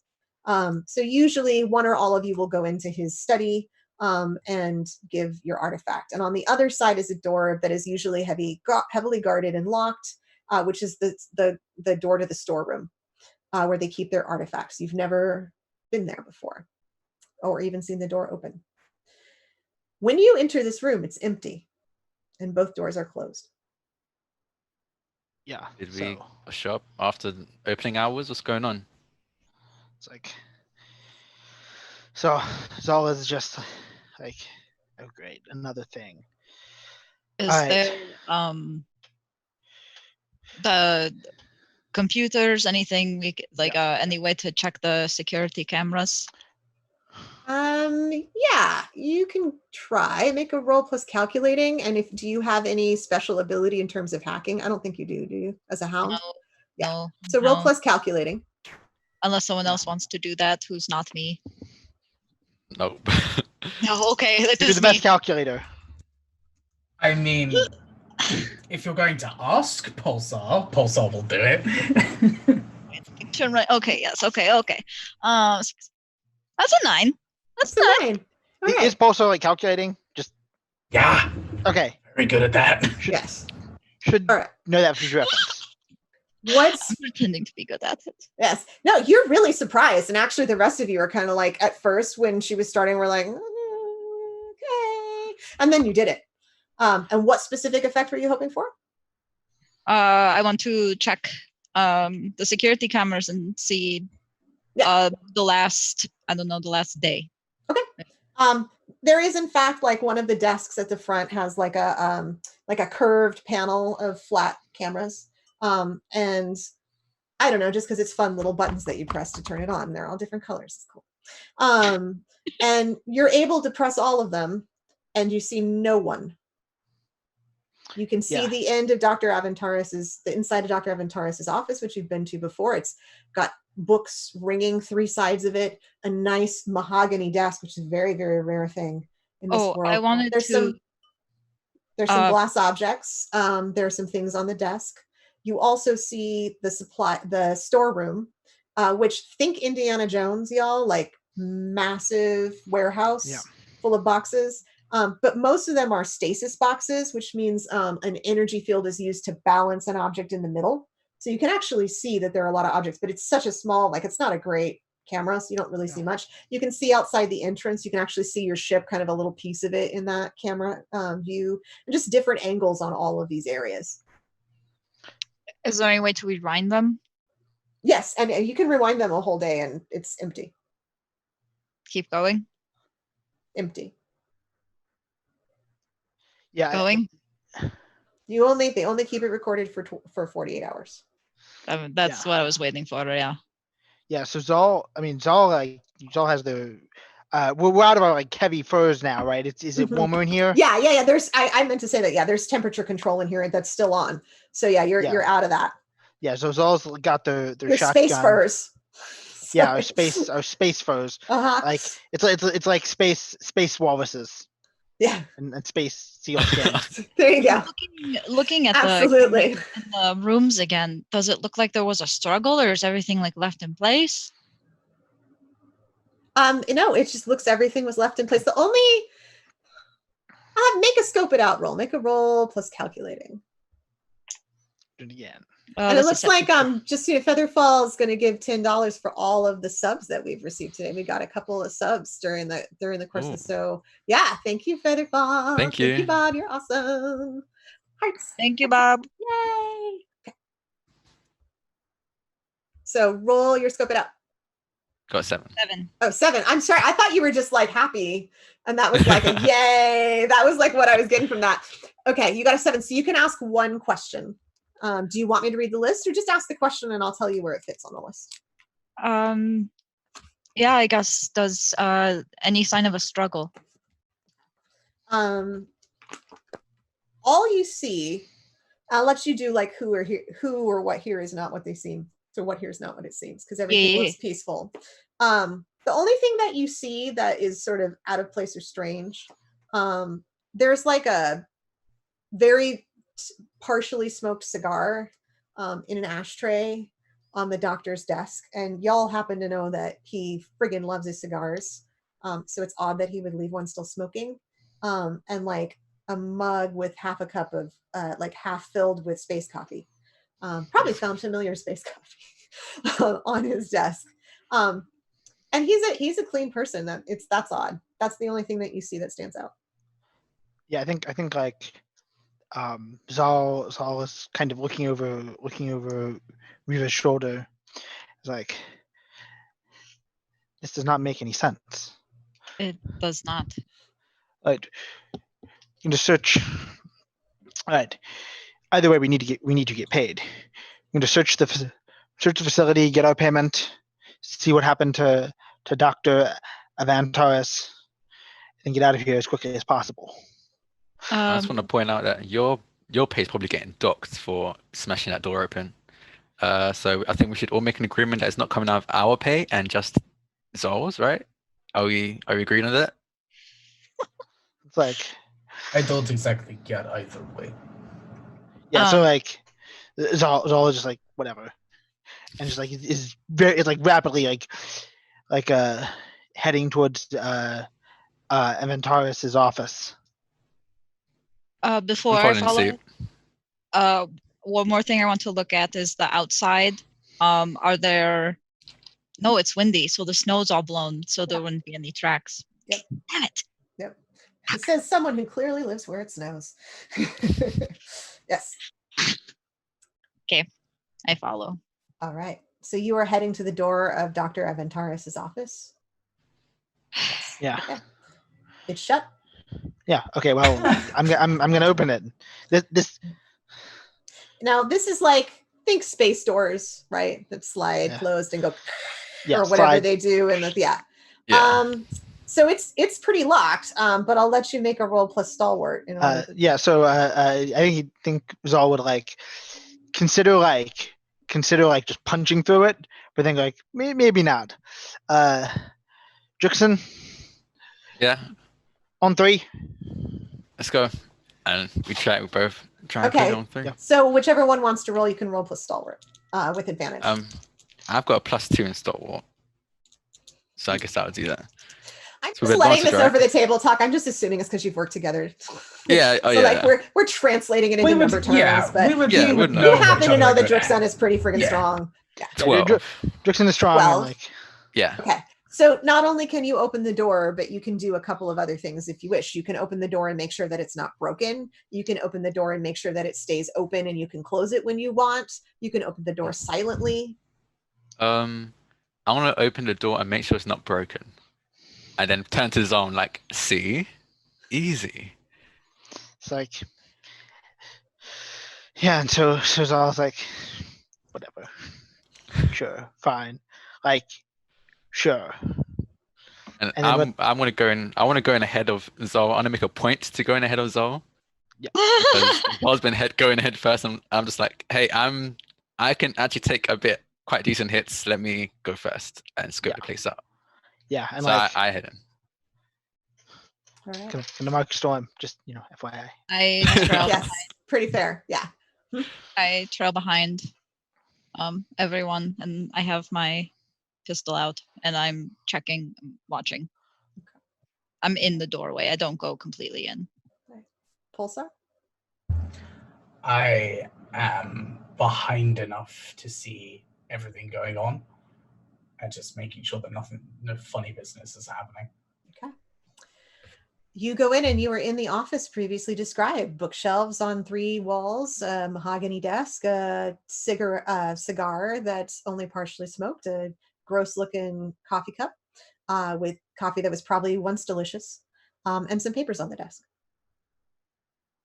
I'm gonna touch the coffee cup. How is it cold? How cold Yep. is it? It's cold. I mean, Okay. it's room temperature. Room temperature. Okay. There's literally no one here. There's no one in this room. Yeah, and you What? didn't see anyone on the cameras. Yeah. So I it's think- definitely not Captain Narsol. I feel like he's a lot messier with his stuff he does. I mean, he lost an eye. If I remember right, it wasn't a great way to lose an eye either. Yeah. So I think Zal is like looking around and wondering what's really going on here, and is like opening themselves up to some other possibilities. Opening up. I think they're opening themselves to the abyss. If we can, All right, so roll that. for Into the Abyss. I would like to see how that abyss goes, and that's an 8. It's an 8. Okay, so you can ask one question.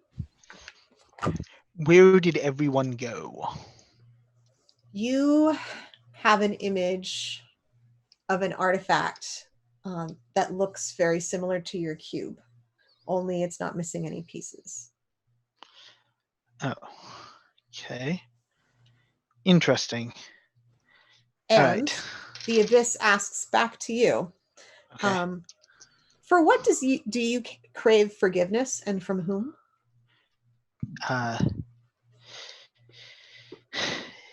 Existing and whatever her name was. Whatever her name was. Whatever her name was that what? That became Zal. Okay. All right. Okay, that's fine. There's no emotion here. Emotion, what's that? And as you kind of open yourself up to that, you also notice on the desk that there are sketches of various artifacts, and that the cube is one of the ones with the sketch, the puzzle cube. Yeah. Is there? The question is then: Are there any other pieces? Did the Axios? Is that what you call them? Axioi, yeah. Axioi. Oh, Archeoi, sorry. Archeoi. Did the Archeoi have the other pieces, or do they have another one that had all the pieces? That's the. I think that's what Zal would say is like, we need to find another device like this, or the pieces for it. We need to see what they had. Pulsar. What does that have to do with this? You really think that's such a good idea? And it's like, no. But where are they? And I guess Pulsar, you can find them. There's just Together a we moment. probably could. It's just a moment of silence as he just kind of flicks back in his mind the experience he had with the artifact already. It's just kind of getting a little bit lost in himself as he's trying to figure out whether this is actually the best idea. Yeah, so Hey, like, you okay? I do not think that messing with powers this strange is a good idea. I didn't say it was a good idea. I said we were going to do it. I like that line. I mean, we went all that way. We went through the jungle. Okay, we need to get paid. At the very least, we've got a lot of people on our back for this money. If you wish to die, that is your prerogative. We either die here or die by the hand of the people we owe the money to. They will Yeah. try. So I think. So are we gonna go do search for this or not? Because I think one way or another, Zal's gonna go do it. But are the puzzles gonna help or not? I'm up for some more danger, I guess. We haven't done anything for like a week. It's not my So- funeral. So like I think Zal would quickly sketch out like on one of these pieces of paper, for that Dr. Aventaris has, like the artifact, and like draw working for pieces that look like they fit here, and like kind of draw from the vision from the what those pieces look like. Okay. I think So you're pretty able to do that. You don't have to roll for that. You can do that. Yeah, it's like we're gonna look for this, and this. You said there's a room full of artifacts, right? Yes. A large warehouse full of artifacts. Yeah, I'm just gonna start heading over there. All right. Yeah, so Zal.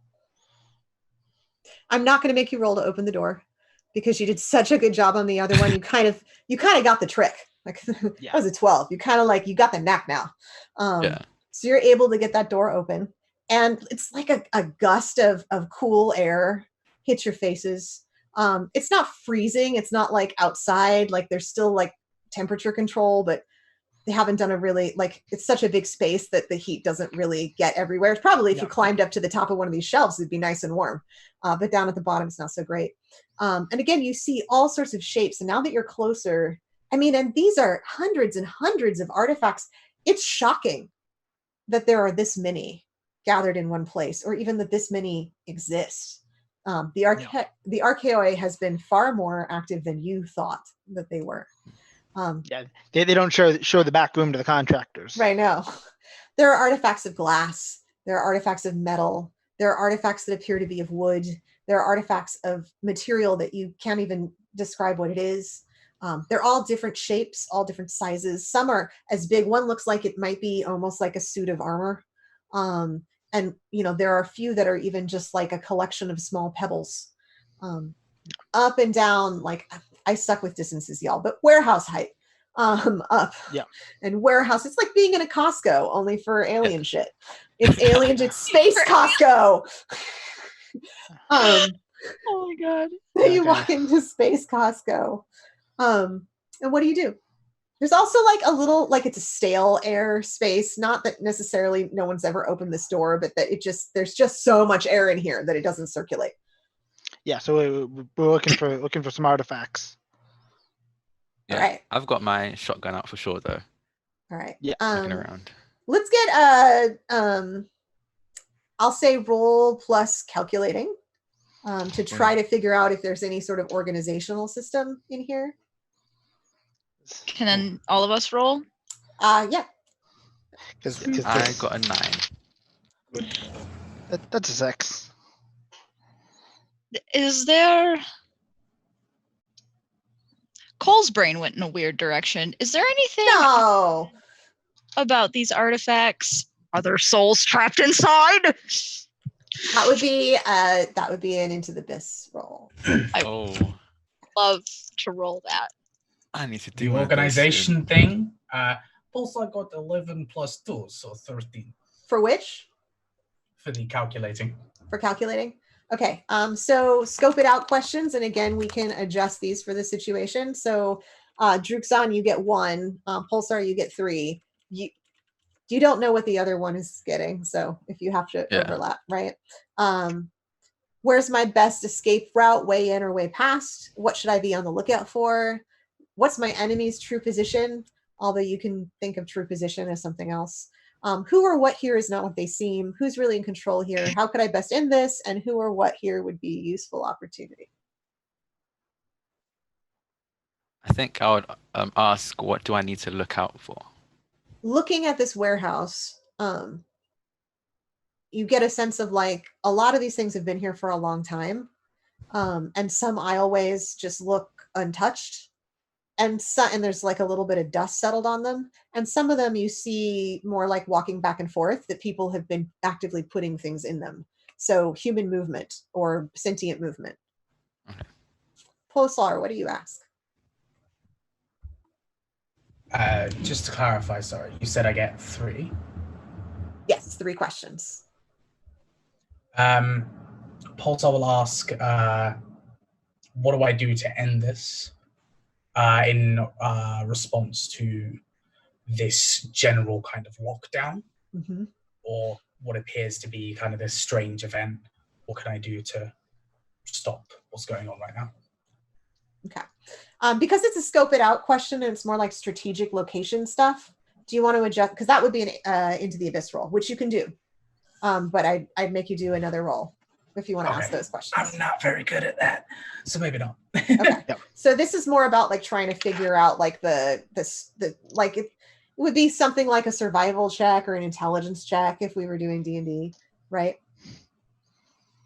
Okay, I shall readjust that question then. What do I need to look out for in terms of what information am I looking at that's actually going to be helpful? Yeah, probably something that's been recently moved. Okay. Pulsar's also going to ask, what do I need to look out for? More specifically in terms of a possible threat rather than... Okay. If it's true that this artifact that was sketched onto the paper on the table of the doctor worked, which is news, you have no idea if any of these other ones have been turned on or how they might work. Okay. I don't know what to use for my final question. Does someone want to maybe pitch in a little bit? Because I'm like, ooh. What here is not what it seems. It seems like a real good one here. Yeah, Yeah. yeah, that's Okay. true, actually. All right. Yeah, what here doesn't see what it seems. Well- Also, thanks for the 5 gifted subs. That's an extra damn. 12, Yay! 12.50. Oh Thank my you. gosh, yay! Awesome. So what you notice, oh, that's awesome.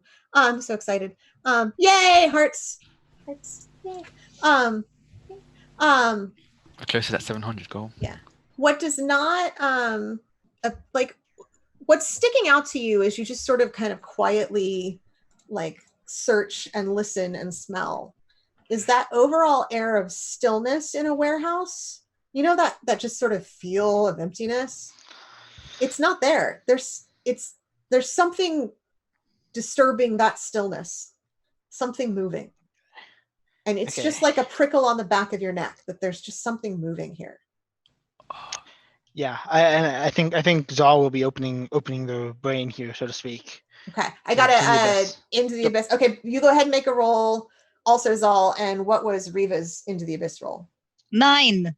Okay, so you can ask one question. I love all the into the abyss rolls. They're my favorite. Is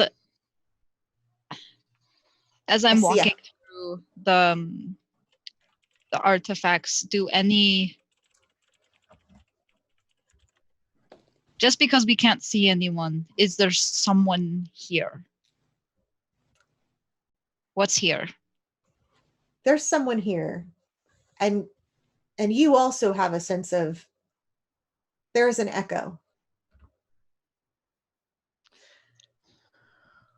For what does your darkest heart desire? And actually, I'll just revise that. What does your heart desire? You don't have to judge whether it's dark or not. Freedom. Freedom. So, Zal, what was your role? You said a 7, yeah? 7, yes. So you can ask a question too. So I want to know where here does the echo come from? Where does the echo come from? Yeah. Where here is the echo?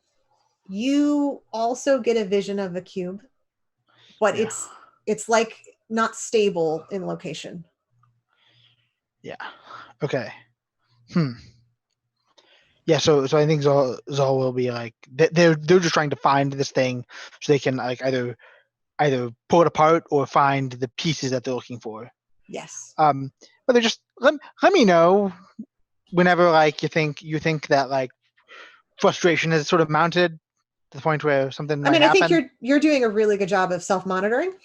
Okay. So I have no problem with you making that judgment. Okay, because we're not too long from something happening. Okay.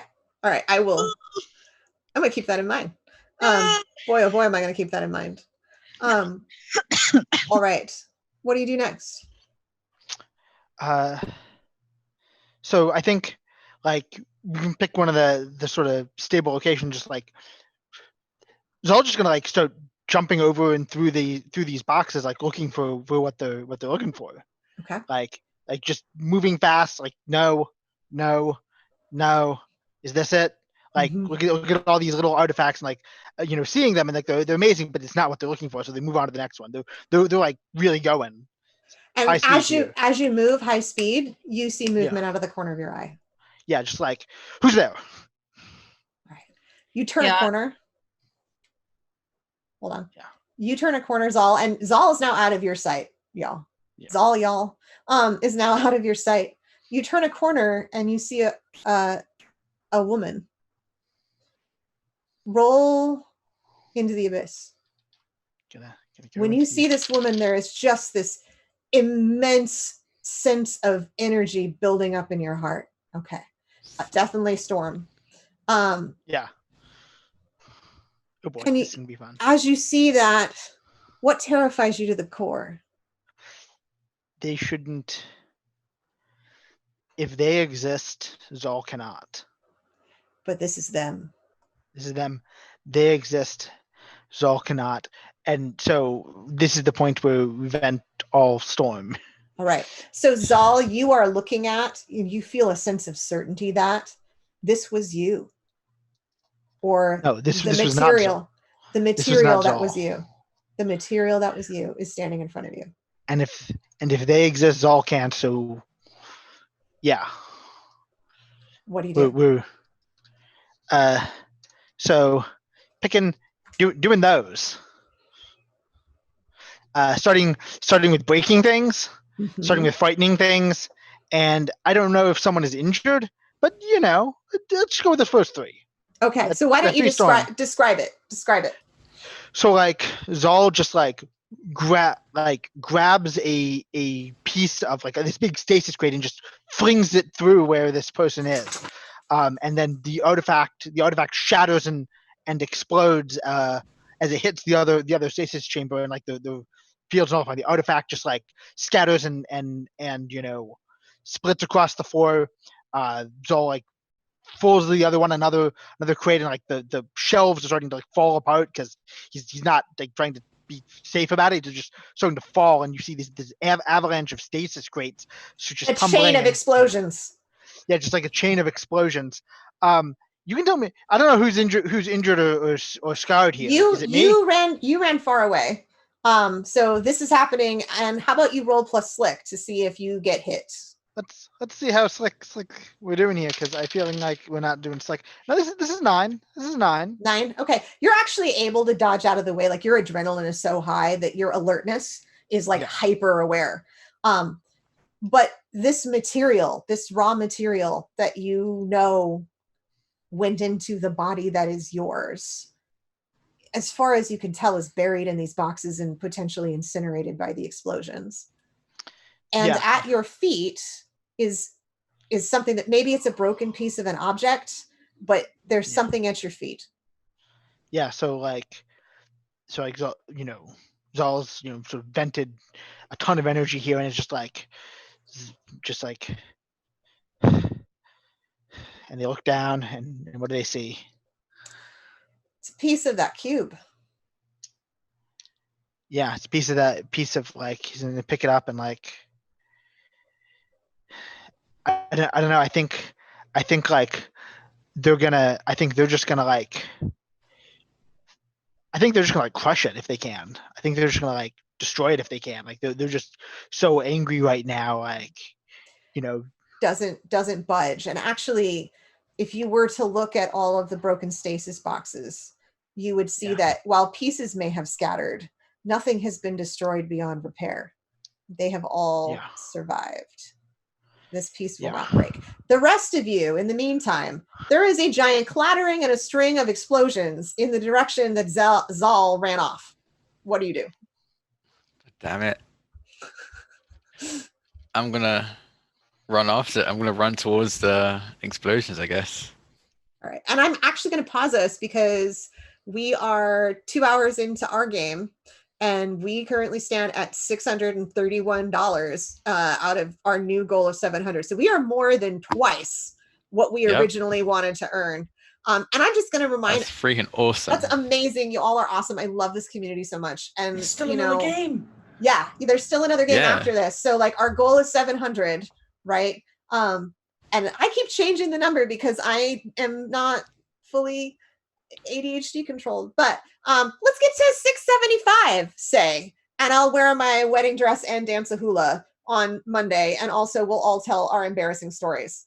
All right, that's 675. That's our goal. Let's get to 675, and then like we'll just see how far we jet ahead. We've got kids on bikes coming up after this, and I just like there was an article I don't know if I said in my county's newspaper about the nurses even here, and just like one of the lines was we can't treat our patients from 6 feet away, and the other was it feels like going into war without armor.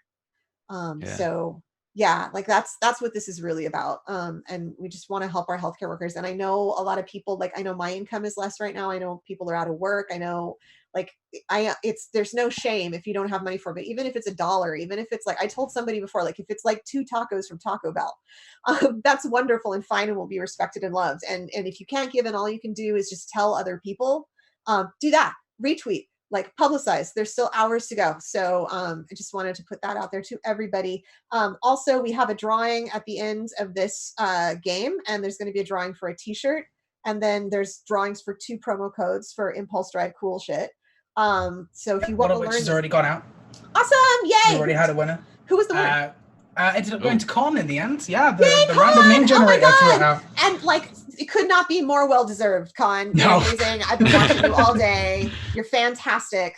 And then we got 5 subs straight after, 5 gifted subs. Oh So, my yeah. god! All right, that's wonderful. I'm so excited.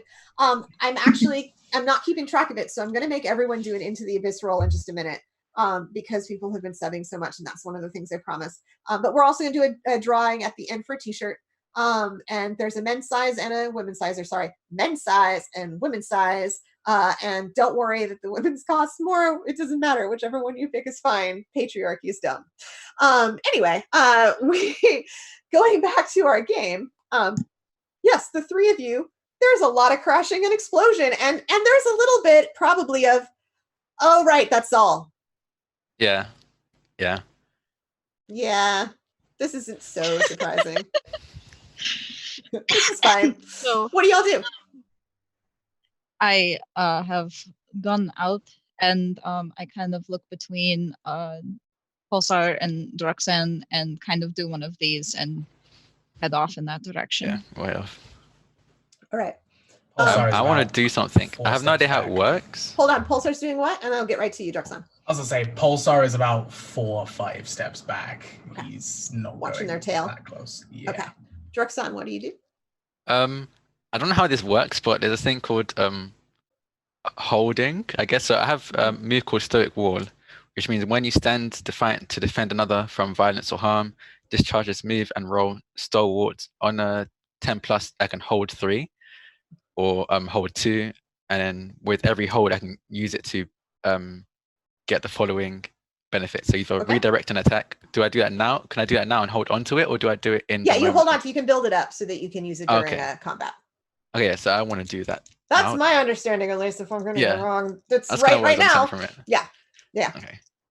Yeah, a couple of the archetypes have stuff like that you build up, right? Okay. Like Storm. Yeah. So I rolled an 11, so I hold 3. Are you doing Unless- anything at the moment with that, or just building it up? I'm just building up. All right. So Druxan and Riva, you come upon the scene of Zal holding something in their hand with like disaster in front of them. Yeah, they're just staring. They're staring more. They're like they have this thing that's kind of by their side, but they're staring at what's in the pile. All right. And you see just scattered pieces of objects. There's strangely, like, when glass breaks and there's like all the little tiny pieces and you could never put it back together again. It's like Humpty Dumpty. There's no Humpty Dumpties there. Like everything is in pieces that you could put back together again. Maybe you have some super glue on your plane or on your ship. Hi. Hello. Sorry, I'm a little interrupted. I'm a little distracted right now. Hello, cute. This is Kaya, by the way. This is Kaya for those who do not know. Kaya would like you to help Adorable. healthcare workers. Kaya loves healthcare workers and would like you to donate to help them. Yes, that's exactly what you're here for. That's what she's here to say. I translated from dog. That was so pure and good. So yeah, this is what the 2 of you find. You can tell right away, like stuff is broke, but it's not broke beyond repair. You probably couldn't go down this aisle anymore because there's so many like broken stasis boxes. But that's what you see. What's going on here? Yeah. They killed her. Who did you kill? I don't know. Can I look in the rubble to see if there is anyone that they killed, any evidence of someone being killed here? You don't see any organic matter, and like what it looks like when a body has been pulverized. Yeah. Nothing like that. There's no fluids. There's nothing gooey. Yeah. There's literally nothing here. No one's here. Did they escape? Zal's here. And she Are we isn't. speaking in third? Oh, yeah. We thinking speaking in third person now? Is that a thing you do now? Yeah. So Zal is just sort of looking at this thing, like, looking over to where Drixan is standing, looking back over at this thing, like, am I an echo? Make an Into the Abyss. Yeah, we're doing that. That feels like a 9. 9. Okay. You feel like your question, it's almost like asking a question over a cliff and waiting for a sound to come back. But there's a big pause. There's a big space of emptiness between this question and the answer. And the answer that you get back, you know how when you hear an echo back, it's sort of what you said, but it's distorted, it's not quite right? You hear a yes, but it's not quite right. It's a yes, but not really, but a yes. Okay.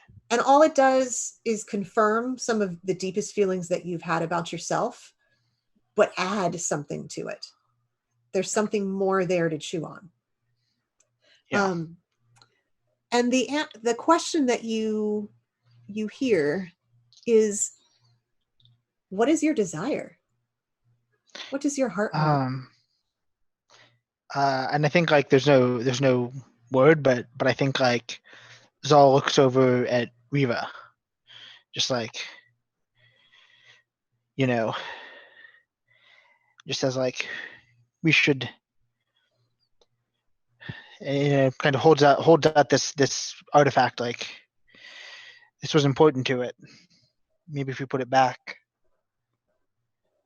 And like, doesn't know, but he's basically handing it off to Riva. And Zal, as you do that echo is still in your mind. And the part of that response that was yes, but more, and you feel that love in your heart for Riva, you feel that more become more strong and more solid. That the more you go in that direction, the less of an echo you are. Yeah. Feelings. Yes. Riva, you take that piece of the cube from Zal. There's still no body, so like, I think we're gonna have to keep looking through this rubble. There might still be other pieces in here. What does it look like? I'm trying to figure out how to. Okay, so imagine you had a puzzle, like a 3D puzzle, not like the outside, but like it fit into pieces to make a solid cube, right? So going at like 90-degree angles, but having like little things sticking out from them. It's like one of those. And you can tell, like, you could even remember and see like where in the piece it might fit. But is it like glass? Is it? It's made out of a solid substance that maybe it's stone, maybe it's sentient made. You can't quite tell. It's one of those really kind of foreign pieces of material. Okay. In the meantime, Pulsar, you're drifting behind, and you already had that intuition of movement in the room. You see somebody moving down one of the aisles. Okay. Rifle is out straight away. Do you stand there with your rifle? Or do you follow? I'm gonna stand my ground for a second. If nothing happens, I'll follow. Nothing happens. You just sense movement away from you. Then yeah, I'll hesitantly follow. While the rest of you are absorbed in this disaster in front of you and this mystery that you're holding in your hand, Riva, Pulsar, you wander down several aisleways. You sense movement to your left. You turn to your left. And there he is. There's your mentor. There is just this kind of stare. And for the first time in probably a long time, Pulsar's guard just suddenly drops. And there's just this rifle down to the side, slack, just looking. He reaches his hand out to your face. He walks forward. You're not real. You feel his hand on your face. He looks like a dog. He licks you. Perfect. Look. Ah. Oh no, you are real. You feel his hand on your face. He does not lick you because ew.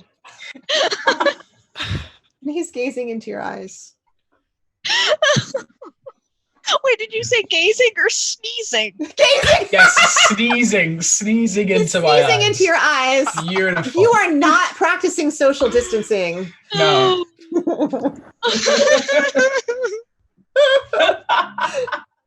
He stands there, his hand on your face, gazing into your eyes. There is a definite, like, an attempt to step back, and then a hesitation. It's just Here I am. not real. Here I am.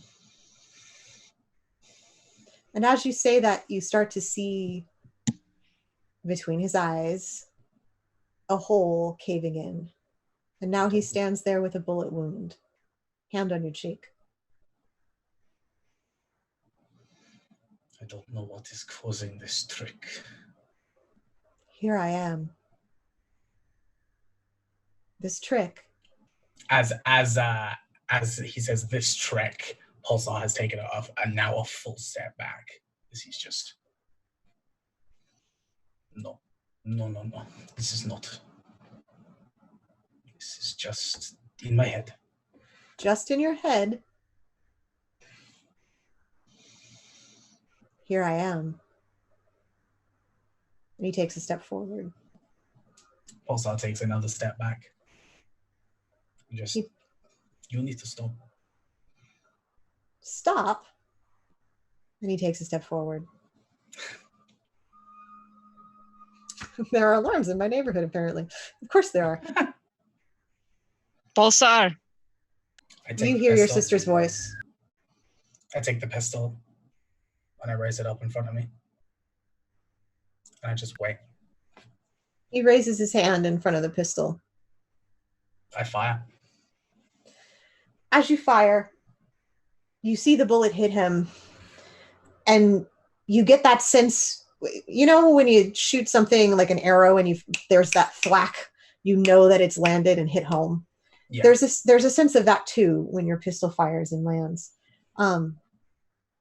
You know that you've mortally wounded him, but he's not there anymore. And on the ground is a puzzle piece that fits into a cube. Pulsar's going to kind of look up, see that no one is around yet, and he's just going to drop to the ground and just kind of give in to himself for a second. What does that look like? Give in to yourself? Just kind of almost ignoring the actual puzzle piece itself, just dropping the pistol, dropping to my knees, and just breathing heavily, just trying to keep my eyes closed and focus back in to the real world. It's around about this time that the other three of you realize that Pulsar is gone. After I called his name, I went to go look. Okay. Yeah, that was right about now. Yeah, and like Zol's like following Reva. Like, it's probably going to be like practically stuck to Reva for a little while now. All right. Druksan, what do you do? I'm looking around very confused. Okay. Because, yeah, I'm probably gonna leave them to. So I see them walk away, but I see a lot of like artifacts and stuff on the ground. So I want to just keep searching through them just in case we find. Reva, Zal will get to you in a minute. Druksan, as you're searching through all of this material on the ground, you smell something delicious behind you, just on a breeze that wafts up to you.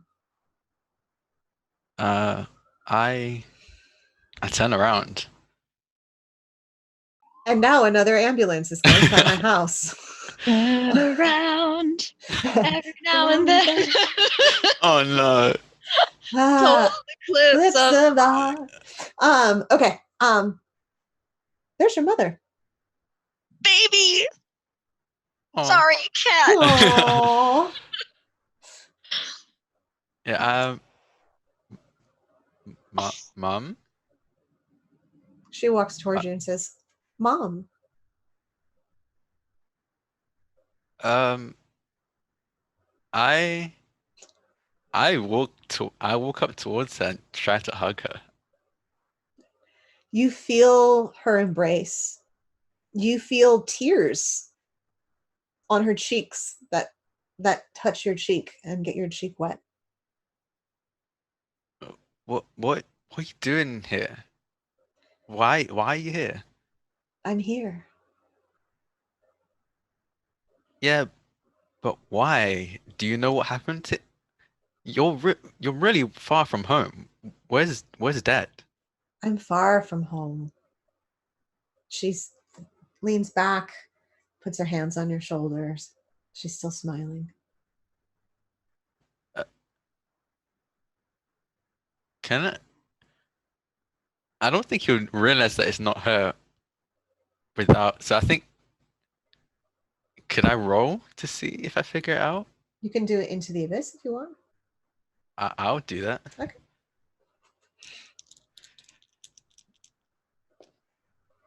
Oh, no. 5. 5. Okay. What you get instead is, in what way is your mind or soul vulnerable? Oh boy. I think he's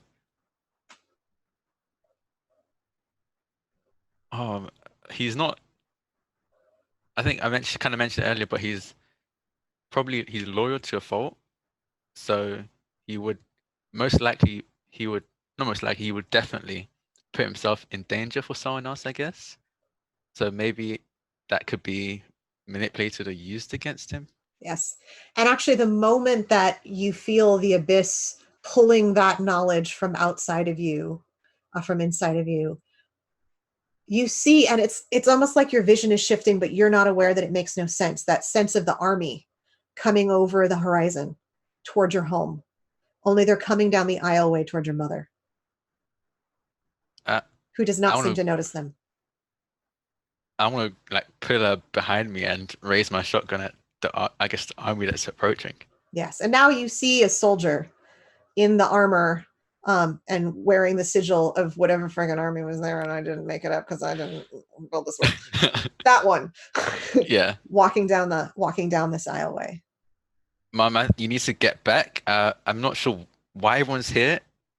Just run, and I want to just start firing. And she says, "Run!" And she runs. And as you fire, that soldier in front of you disappears, and on the ground is a puzzle piece. And we're going to go to Riva and Zal, who are trying to find Pulsar. And you can hear the breathing. This is an empty warehouse. You can hear his breathing. You can pretty easily find him. It takes a few minutes. During those few minutes, is anything said? Is anything done? Or are you focused entirely on finding Pulsar? I think like it depends on Riva. Zal is probably like just trying to stay close to Riva. So I don't think they're saying anything at this point. I think I'm very focused on finding my brother, and I don't think anything of Zal being close. Yeah. It feels normal. Yeah. All right. You turn a corner and there is Pulsar curled up on the floor, which at least Zal has never seen before. I don't know. Pulsar, has Riva ever seen this before? No. Pulsar. And I drop to my knees next to him and like am checking for blood, for anything. What does she find? No blood. Just head down, heavy breathing. I kind of not responding to your presence right now. He's just kind of trying to bring himself back into the real world. I press my hand between his shoulders. You feel her hand. Gently and firmly, and I don't move. And it's a familiar feeling. You know it's your sister standing there. There's a very deep breath that comes from Pulsar as he exhales. He just kind of goes, I think we have another piece. He's going to quickly grab his pistol, take a look at it, and just kind of holster it, stand up, kind of brush off, coat up, and just, we should take that and go. Yeah. I mean, Zol is like sitting there kind of pretending that they haven't seen anything. Like, you know, Awkward. just like awkward. Like looking, they're like very explicit. Like they have a gun out, but like and pointing away, but like they're like, you know, trying not to look and trying to make it look like they don't really want to look. Let them have whatever it is. You okay? I'm always okay. Filthy liar. Come on. But from the best. That's rude. Respect your elders. Hand on the back and guiding him out. Drax, what are you doing? I think I pick up the piece. So that's the first thing I do. A little bit confused why I just shot a man and then they turned into, I guess, the equivalent of a puzzle piece. I'd like to point out that Drax is not the smartest. So, so the moment he picks it up, he remembers that he just saw his mum and she ran off. So he's going to try and run into the direction he's pretty sure he saw her run in. Now, as you run, you're struck by something that, you know, you took for granted before because it's just sort of sensorially expected in a warehouse like this, but the echoes of your footfalls are just so present in your mind. And you run aisle after aisle after aisle and you see nothing. Mom? Mom? It echoes from the walls, and you know that all it is an echo, that it's only a sound.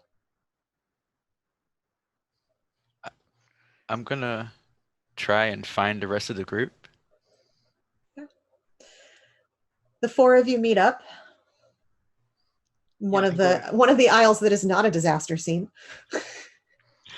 You're not gonna have many of those left at this rate. So I'm gonna go to the aisle that's not ruined and no, just kidding. Ruin it. I have grenades.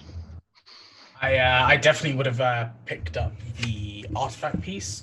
Also, Con, you're an absolute machine. 850 added on. Oh, yeah. Hey, okay, let's have everybody make an Into the Abyss roll, please. Oh boy. In honor of Con. Oh. Gonna do those. This is We're at oh no 642, y'all. We are so close to 675, and we still have Snake over a half eyes. hour. Snake eyes. Okay. Yeah. Me too. 7. Oh, Oh my no. god. Is that the third time that you've gotten snake eyes? Oh no. Oh my gosh.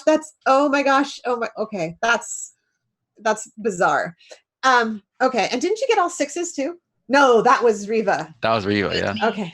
I rolled right. with disadvantage. I'm gonna go clockwise. Pulsar, you got snake eyes. Let me see. At this point, the Void may as well know my social security number. What's your mother's maiden name? If I already asked this question, then you want to answer how it's changed since the last moments. But if I did not, then go ahead and answer. What faint hope do you have? Oh, yeah. Before it was the killing it wasn't for nothing. I think now it's probably changed to that I don't have to be haunted by the memory again. And Riva, what was your role? 10. Okay. You can ask a question of the void, and the void you have such a sense of power with it that it will not echo back to you another question. So what's your question? Can I save him?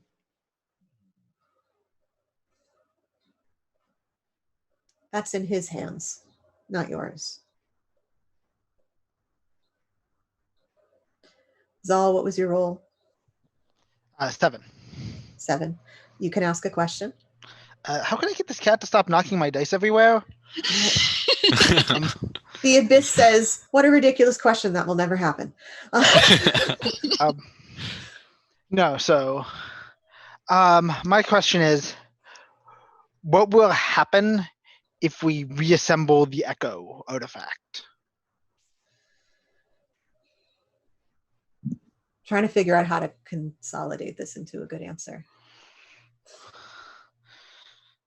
You hear past to the present, life for life. Okay. Seems like a good answer. Okay. Sorry, one second.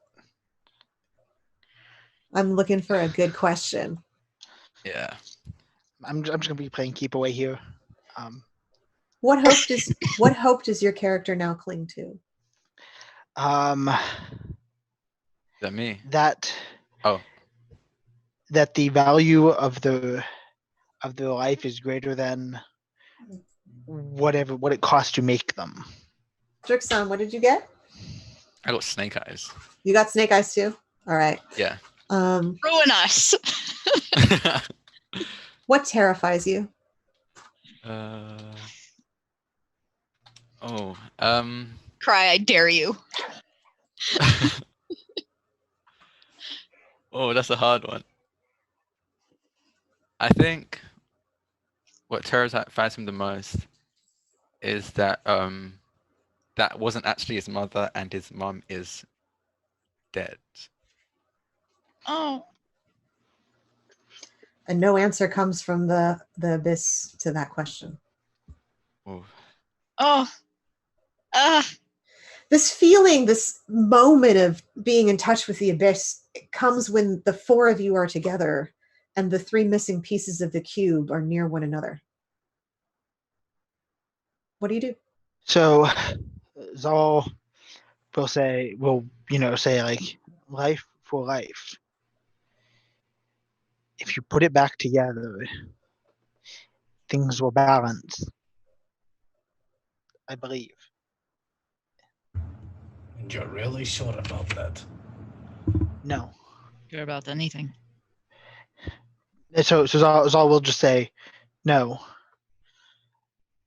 But it's worth trying anyway.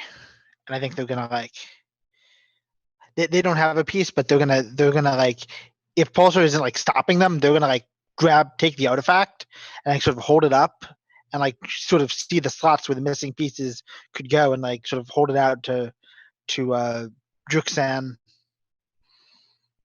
to like see if he can put in the slot, Yeah, I put in a slot. and then to Riva, That's my piece in. and then to Pulsar. It's hesitant, but he doesn't. And then A wave of light flashes out from the cube. And the little lines of where the puzzle pieces are grow together, and the cube is now solid. And each of you become aware of one overwhelming feeling, and that is choose. And you know somewhere inside that you can choose for someone who is dead to be alive, but you must choose for someone to die within a year in exchange. There's no hesitation for Jackson. He doesn't know if his mum is alive, but he would like to put his life to make sure she is alive. And yeah, he'll take the sentence. You feel that choice channeling into the cube. You feel a warping of time, a warping of reality, pulling out into the abyss, of pulling into the object at the same time, and possibly so. You don't know if your life is marked, because you don't know if you've exchanged for someone who has died, but you do know that she will live. So, what do you do? Can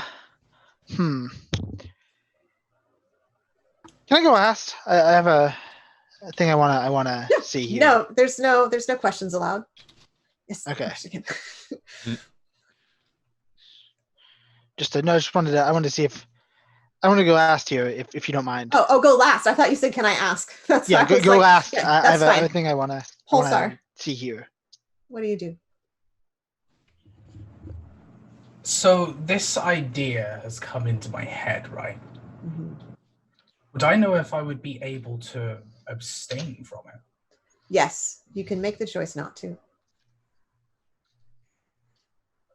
Because I feel like the one person Pulsar would bring back is the one person that he would never bring back because of his sister.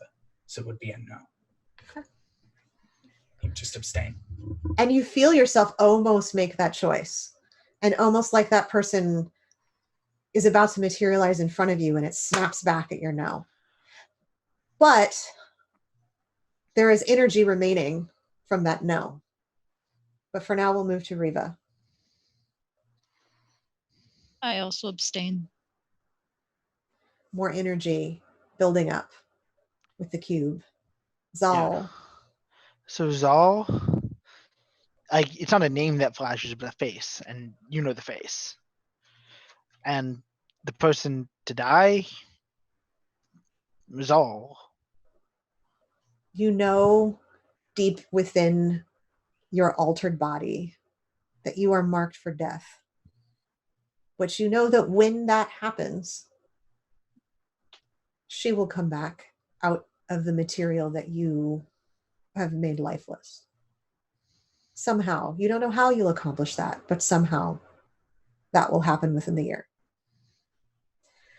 The energy that is building up, however, between Pulsar and Riva from both of their no's, it swirling, you can feel it, you can see it as light, and it is manifesting down the aisleway in front of you. And what you see forming down the aisleway is Pulsar, immediately recognizable to you, because the last time you saw this person, your second bullet was in his head. This is a young man. He was your first real bounty. And as you look at him, I want you to roll into the abyss. He couldn't possibly be here. You killed him. It's a 9. A 9. Okay. You can ask one question. Did you make the right choice in choosing me? Who are you asking? The figure you said I put a bullet This in is the your head, right? this was your first bounty, but your second bullet. Oh. Yeah. Oh. Different person. Okay. Yeah. Righty. Okay. Yeah. In that case, it's a case of I think Pulsar would want to know what they felt as like in their final moments. So what This person? that kind of what this person felt. This person felt pain, but mostly deep sadness of being separated from someone. And you can tell that the someone that they know that they will miss for eternity is Dr. Avantaras. And the abyss asks back of you, what do you do with guilt?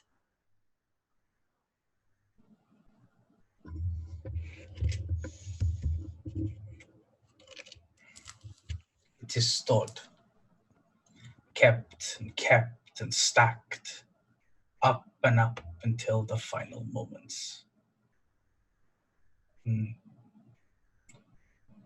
Then it'll move on. You remember this man, Jaral. You don't recall why there was a bounty on his head, but now you suspect it may have something to do with the activities of the Archaeoi. You see him lift a pistol, and now all of you see him standing in front of you. Riva, you sense your brother's reaction to this person standing in front of you. And he grins, a sideways grin. Fury, anger, bitterness. Says, he traded himself for me. But I will be able to trade you for him. Oh wait, I wanna. I saw Zal first and then Drax.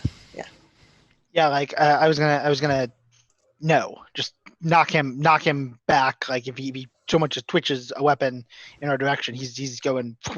Okay, I'll have you roll first for that. I just had to say it was like Jeopardy buzzers. Yeah. It's good. So Zal, you're going to rush forward. Everyone's going to get a chance to say what they're going to do because everyone's going to act at the same time. Drax, what Yeah. are you doing? It's just I mean, I was gonna use my holds and act as a stoic wall, I guess, and take the hit instead. Okay, so you're going to stand in front, and he's aiming. Can't quite tell, but he's either aiming at Riva or Pulsar. yeah. So Like you're and gonna like I stand in think you front of him. see, like Zol wouldn't have reacted quite as quickly if it was just Pulsar. Sorry, man. No.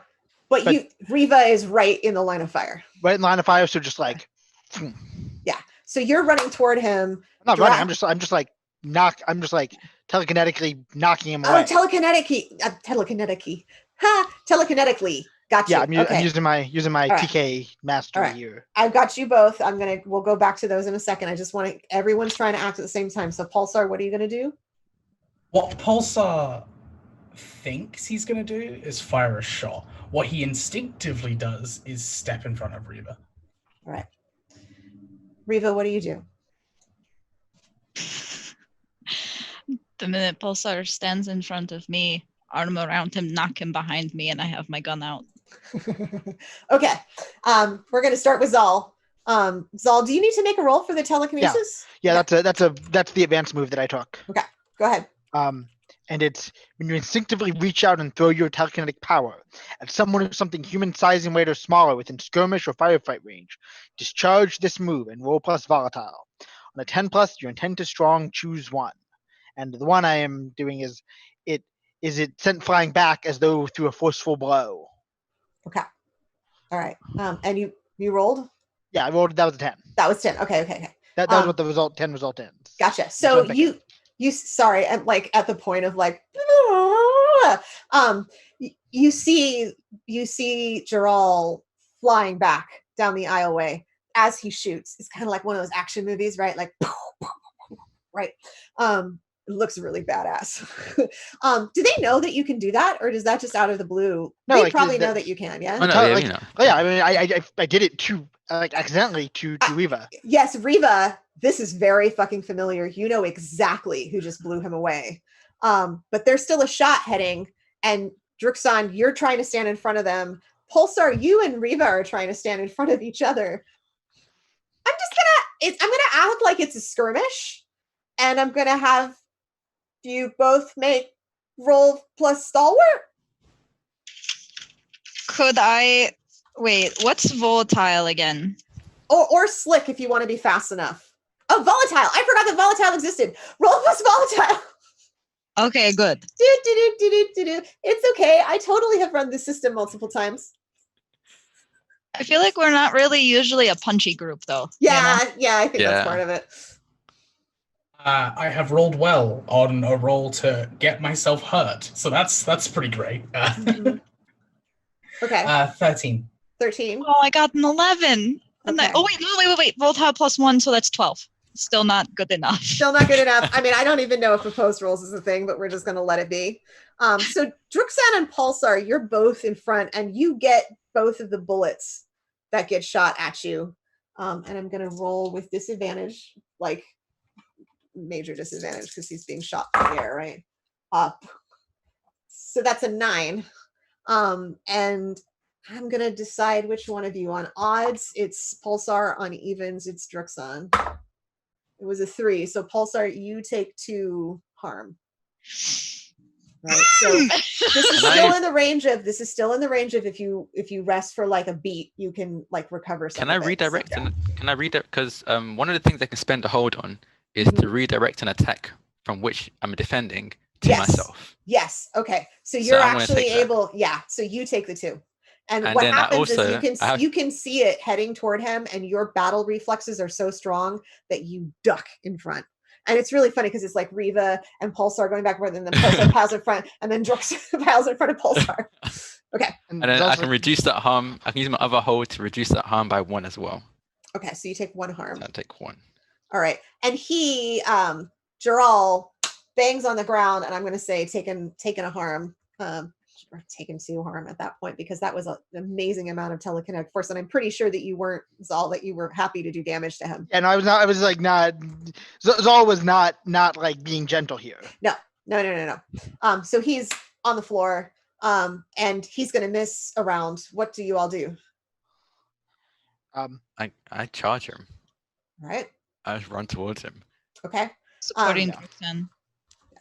There is a combat move, let me see, called Merciless. No, he can strike back, so I'm not going to say it's Merciless. So you're going to go ahead and just make a firefight. You're going to roll plus volatile. That's a 9. A 9. All right. So you can choose one. You can do your harm, and then you can also double it, but then need an extra round to use your weapon. You can hold the person down, so you can shoot him and keep him from moving. You can, I'm looking at the stuff that's, you can scare the shit out of him so that he misses another round. Or you can take it, you can disengage, you can get out of there. What do you want to do in addition to your harm? I'll double my harm. Okay, so what's your harm? So if I'm using my gun, I think this would be more of a melee. This is more of a melee thing. So it'll be 2 harm, so 4 harm now. Okay, so 2 things.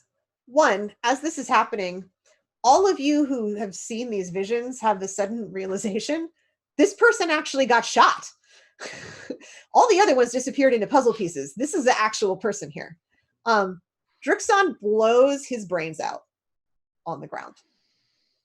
With his shot with such force that this person is no more and could never be healed. I thought it was going to be a bit more of a fight. That's actually though how it works in this system is like, which it should. If you get shot multiple times, you should be dead. No, that was in character. Yeah. Druxen was like, was disappointed. He looked down and like, oh, okay. Yeah.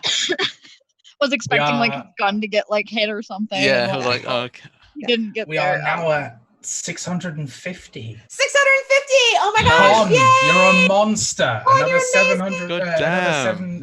750 added to that. Con, you're crazy. Let's have a step roll. towards 700.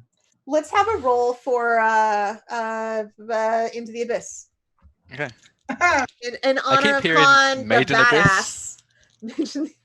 Because it's an anime, it's a great anime. I really recommend it. It's okay. Also, the snake eyes this time. Also 3 though. Oh my goodness. I rolled a 4. Oh my goodness. I rolled 2 2s. I wrote down my stats really fast, right? And I don't usually have a negative in Alien. Mm-hmm. I have a negative in Alien, so I'm sorry. So the rolls I mentioned earlier were all wrong. It's all right. We're moving forward. It's good. But now that I do know, I rolled a 4 minus 1. Okay. Okay. That's all. Oh, sorry. We were on another alien. Yeah. Sorry, missed that nuance there. That is a 7. A 7. Okay. Yes. Of all the group, you are the only one who resists that alienness, that this person in front of you wasn't there before and is actually a person, and it's not even consistent with the bizarre experiences you've had in this warehouse. You have a moment where you can ask something of the abyss. What do you ask? So I think the question is, how do we bring everyone who was taken back? Everyone who was taken, meaning the people who are missing from the warehouse, the people who were traded. Gotcha. Because like now that this guy's gone, the trade was invalid. The trade was, and you hear back from the abyss, like it was the doctor who traded, just the doctor. It was 1 life for 1 life, and it is not something that you can reverse. Okay. And you hear that with the weight of you have also made a trade. Yeah, no, it's like cannot reverse it. Well, whatever. It's all Yeah. like whatever. Yeah. But like that's not the important part. The important part is like getting things back like to the way they should be. And the question that the abyss asks back of you is, before your death, what do you want the most? Yeah, like definitely knows what that is. He's gonna You have to say it so everyone hears it. Yeah. Look over Reva, like, make something of the time they have left. All right. Drixon, you also get the question.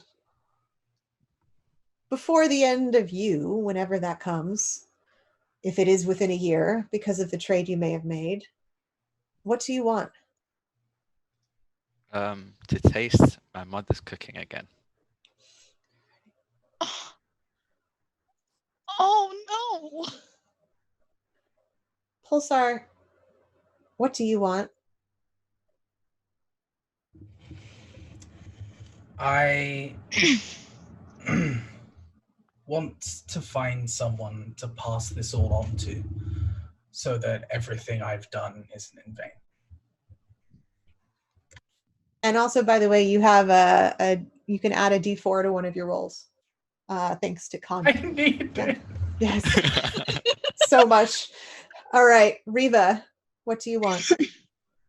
After coming down from this moment and watching everyone try to protect each other and looking from Druxan and Zal and Pulsar, I want to not squander any more friendships, relationships, or connections. As you feel these answers pulled from your heart, all of you, a sense of peace settles down into the warehouse. There's no more movement. The cube is solid in front of you and inert, as are all of the objects around you, broken or not. And silence descends. I'm not sorry. Now, let me point out, you are in a totally empty warehouse full of alien artifacts. And actually, like, you could probably like kind of conclude, just I want to make sure this is clear, that the doctor, knowing that he was going to exchange his life, dismissed all of the guards because he wanted Gerald to get all of the stuff. Okay. Oh. Okay, so I see what, yeah. I thought it was like Power Wave wiped them all out. Right, no, that makes sense. That makes sense, but no, it's life for life. You're in a warehouse full of alien artifacts. Now, there's an upside and a downside to this. On the one hand, fucking alien artifacts, man. Those are not like worth nothing. On the other hand, the Archaeoi probably has a catalog. What do you do? So I think it's all like having seen this is like, so we could be rich, right? Enough to set us up for the rest of our lives. If my calculations are correct. I do not do this for the money. I also don't. I'll have it share then. We could pay off our debts. We could pay off the debts. Give someone we care about a chance for a life after this. Correct? If my calculations are correct. Pulsar's gaze actually trails over to Zal. Yeah. It's actually the first thing you've said in a long time that I agree with. And he's going to go up, he's going to grab one of the artifacts, and he's going to just shove it into Reva's hand. Yeah, we're gonna start looting. Okay. Any objections to the looting? No. Absolutely not. All right. So you managed to get quite a few artifacts, and being smugglers on the black market, you have a fair chance of being able to sell these without putting your life on the line. You are, in fact, able to get your debt paid, and you could continue as a crew for your own profit rather than being pursued by a debtor. I'm going to ask what happens to your character within the next year. And I'm going to start with Pulsar. What happens within the next year with your character? You return, and you can talk about what happens when you return to the ship on that day, and also what happens through the course of the year. Yeah. On the day, Pulsar isn't in this for the money. He never has been. It's always been his personal religion, his personal belief. So he's been throwing artifacts into Reva's hand, and as everyone kind of clears off and they make their journey, they go ahead and sell it, sell everything. And Pulsar is just going to turn around to Reva and say, you know, we have been through a lot. And I think it's time you step out. Zal made a good point. There's enough money here for you to live comfortably for the rest of your life. Hell, there's enough money for you to actually take this crew and make something of yourselves. Why are you excluding yourself from this? What are you doing? You know I walk a different path. And you've known for a while that I walk a different path.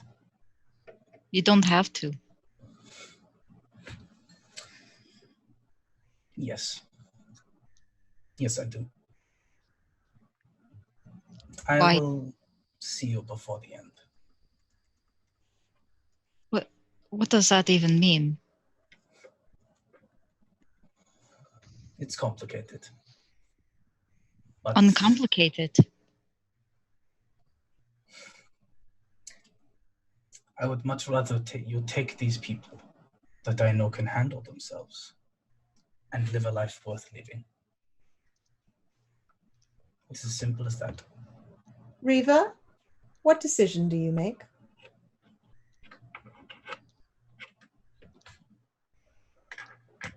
I don't want my brother to leave. I don't want him walking this dark path. And you remember the Abyss saying to you, that is in his hands. What decision do you make for yourself? I look down. I put a hand up to the necklace that keeps my mask up, and the mask comes down. And she has a face. They're very clearly related. Long black hair. I'll find you and stop you. And I'm going to stop that exchange. That's a good end for that one. Now we have a recurring character for our... you're gonna play so many characters, Cole. Druk-san, when you get back and for the year, what do you do? When I get back, I definitely have a load of artifacts, like way too many. I probably like took multiple trips back and forth between the ship to get as much as I can, and I sold all of it. And I asked if they can not like drop me off for a bit at my home planet, Britol. And I go to the last place I remember seeing my mum. So and she is there and is alive and has been, and you realize that your life can go on far more than a year. Do you continue with the crew, or do you make a different life for yourself? She greets you with joy. She gives you the food that you love. What do you do after that?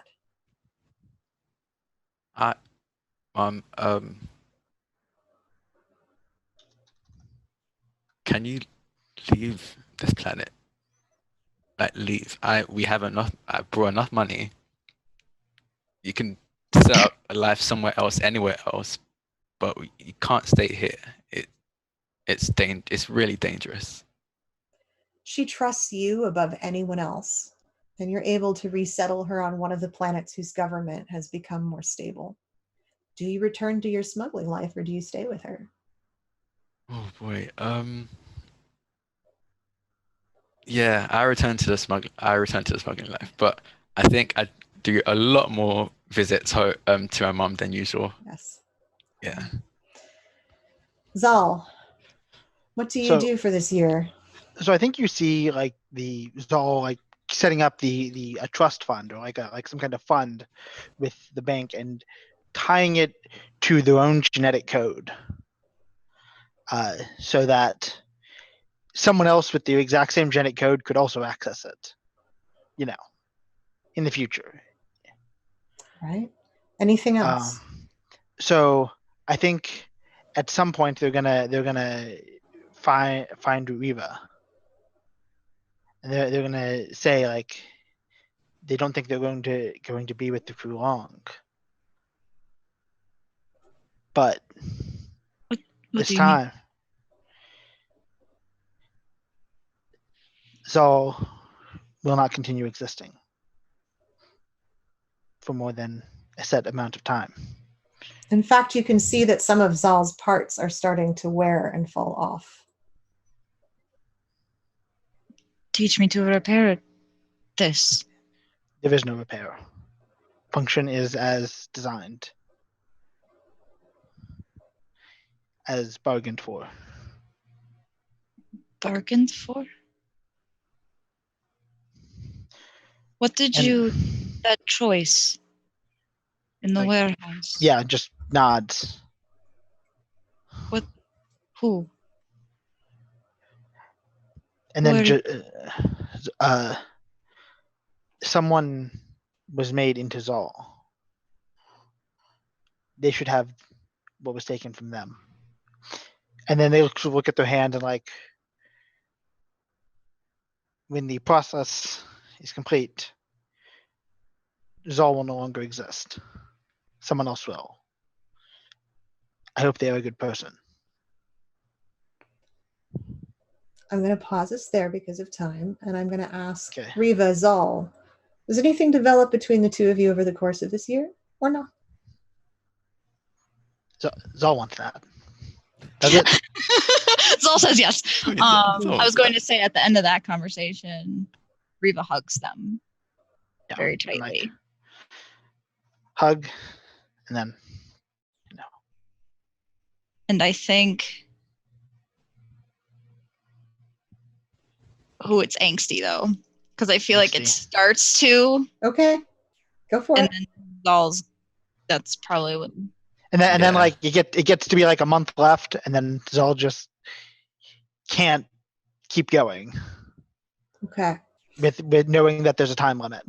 So you have this precious time together, but toward the end of it, you begin to drift apart. And Zal, one night, as your pieces have slowly fallen apart, and you've noticed some kind of fleshy, soft, regenerative material underneath those pieces, you feel your consciousness leave you as the last piece falls off. And you have a moment of acceptance of this exchange. And you feel the world blink out, and you think goodbye to your crew, and especially to Riva. But then another blink, and you open your eyes, and you are her, but you are also Zal. You remember everything that Zal remembers. You love everything that Zal loves, but you are also the one out of whom Zal was created. Yeah, and so I think you see her just kind of bolt up, sort of look in the mirror, like hand to the face. Anya. My name is Anya. And that is where we'll end. That was great. Look at Xiao. Oh boy, that was so good. Oh, I wasn't ready for that, I'll be honest. I love all of you so much. I love all of you so much. Wow, what beautiful role players you all are. All right. Thank you, everybody, for participating in our game, and everyone who donated. I think we got up to $650, y'all. $650. We still have one more game left. So $650. So we are going to do a drawing for a T-shirt for everyone who donated during this period of time, and we'll be contacting the winner because my wife's supposed to run it, and I'm not sure she's home yet. But I'm sure we have a record and we'll figure it out. We'll announce it later in the stream. And I think we had our 2 winners for our promo code. Indeed. Con won the first one, and then Sticks. Yay! Awesome. So if you enjoyed Congratulations. if you enjoyed this, please go out and this is on Drive-Thru RPG and it's fantastic, and just go and try it. Really Every time I run this, it's beautiful. Yeah. And thank you to Adrian Theon for giving us that. And thank you everyone who donated. Just my heart is with all of you who had that generosity, and all of you who didn't have the money but promoted this, and you're wonderful and I love you. And we should go, since there's another awesome game, Kids on Bikes, coming up. Yeah. So keep it going. And I mean, we were worried that 300 was too much of a goal, and here we are, over twice of it. So let's see how much we can end with. All right. Thank you, everybody. I hope Bob's listening. I don't know. We're just here. Hi. Okay.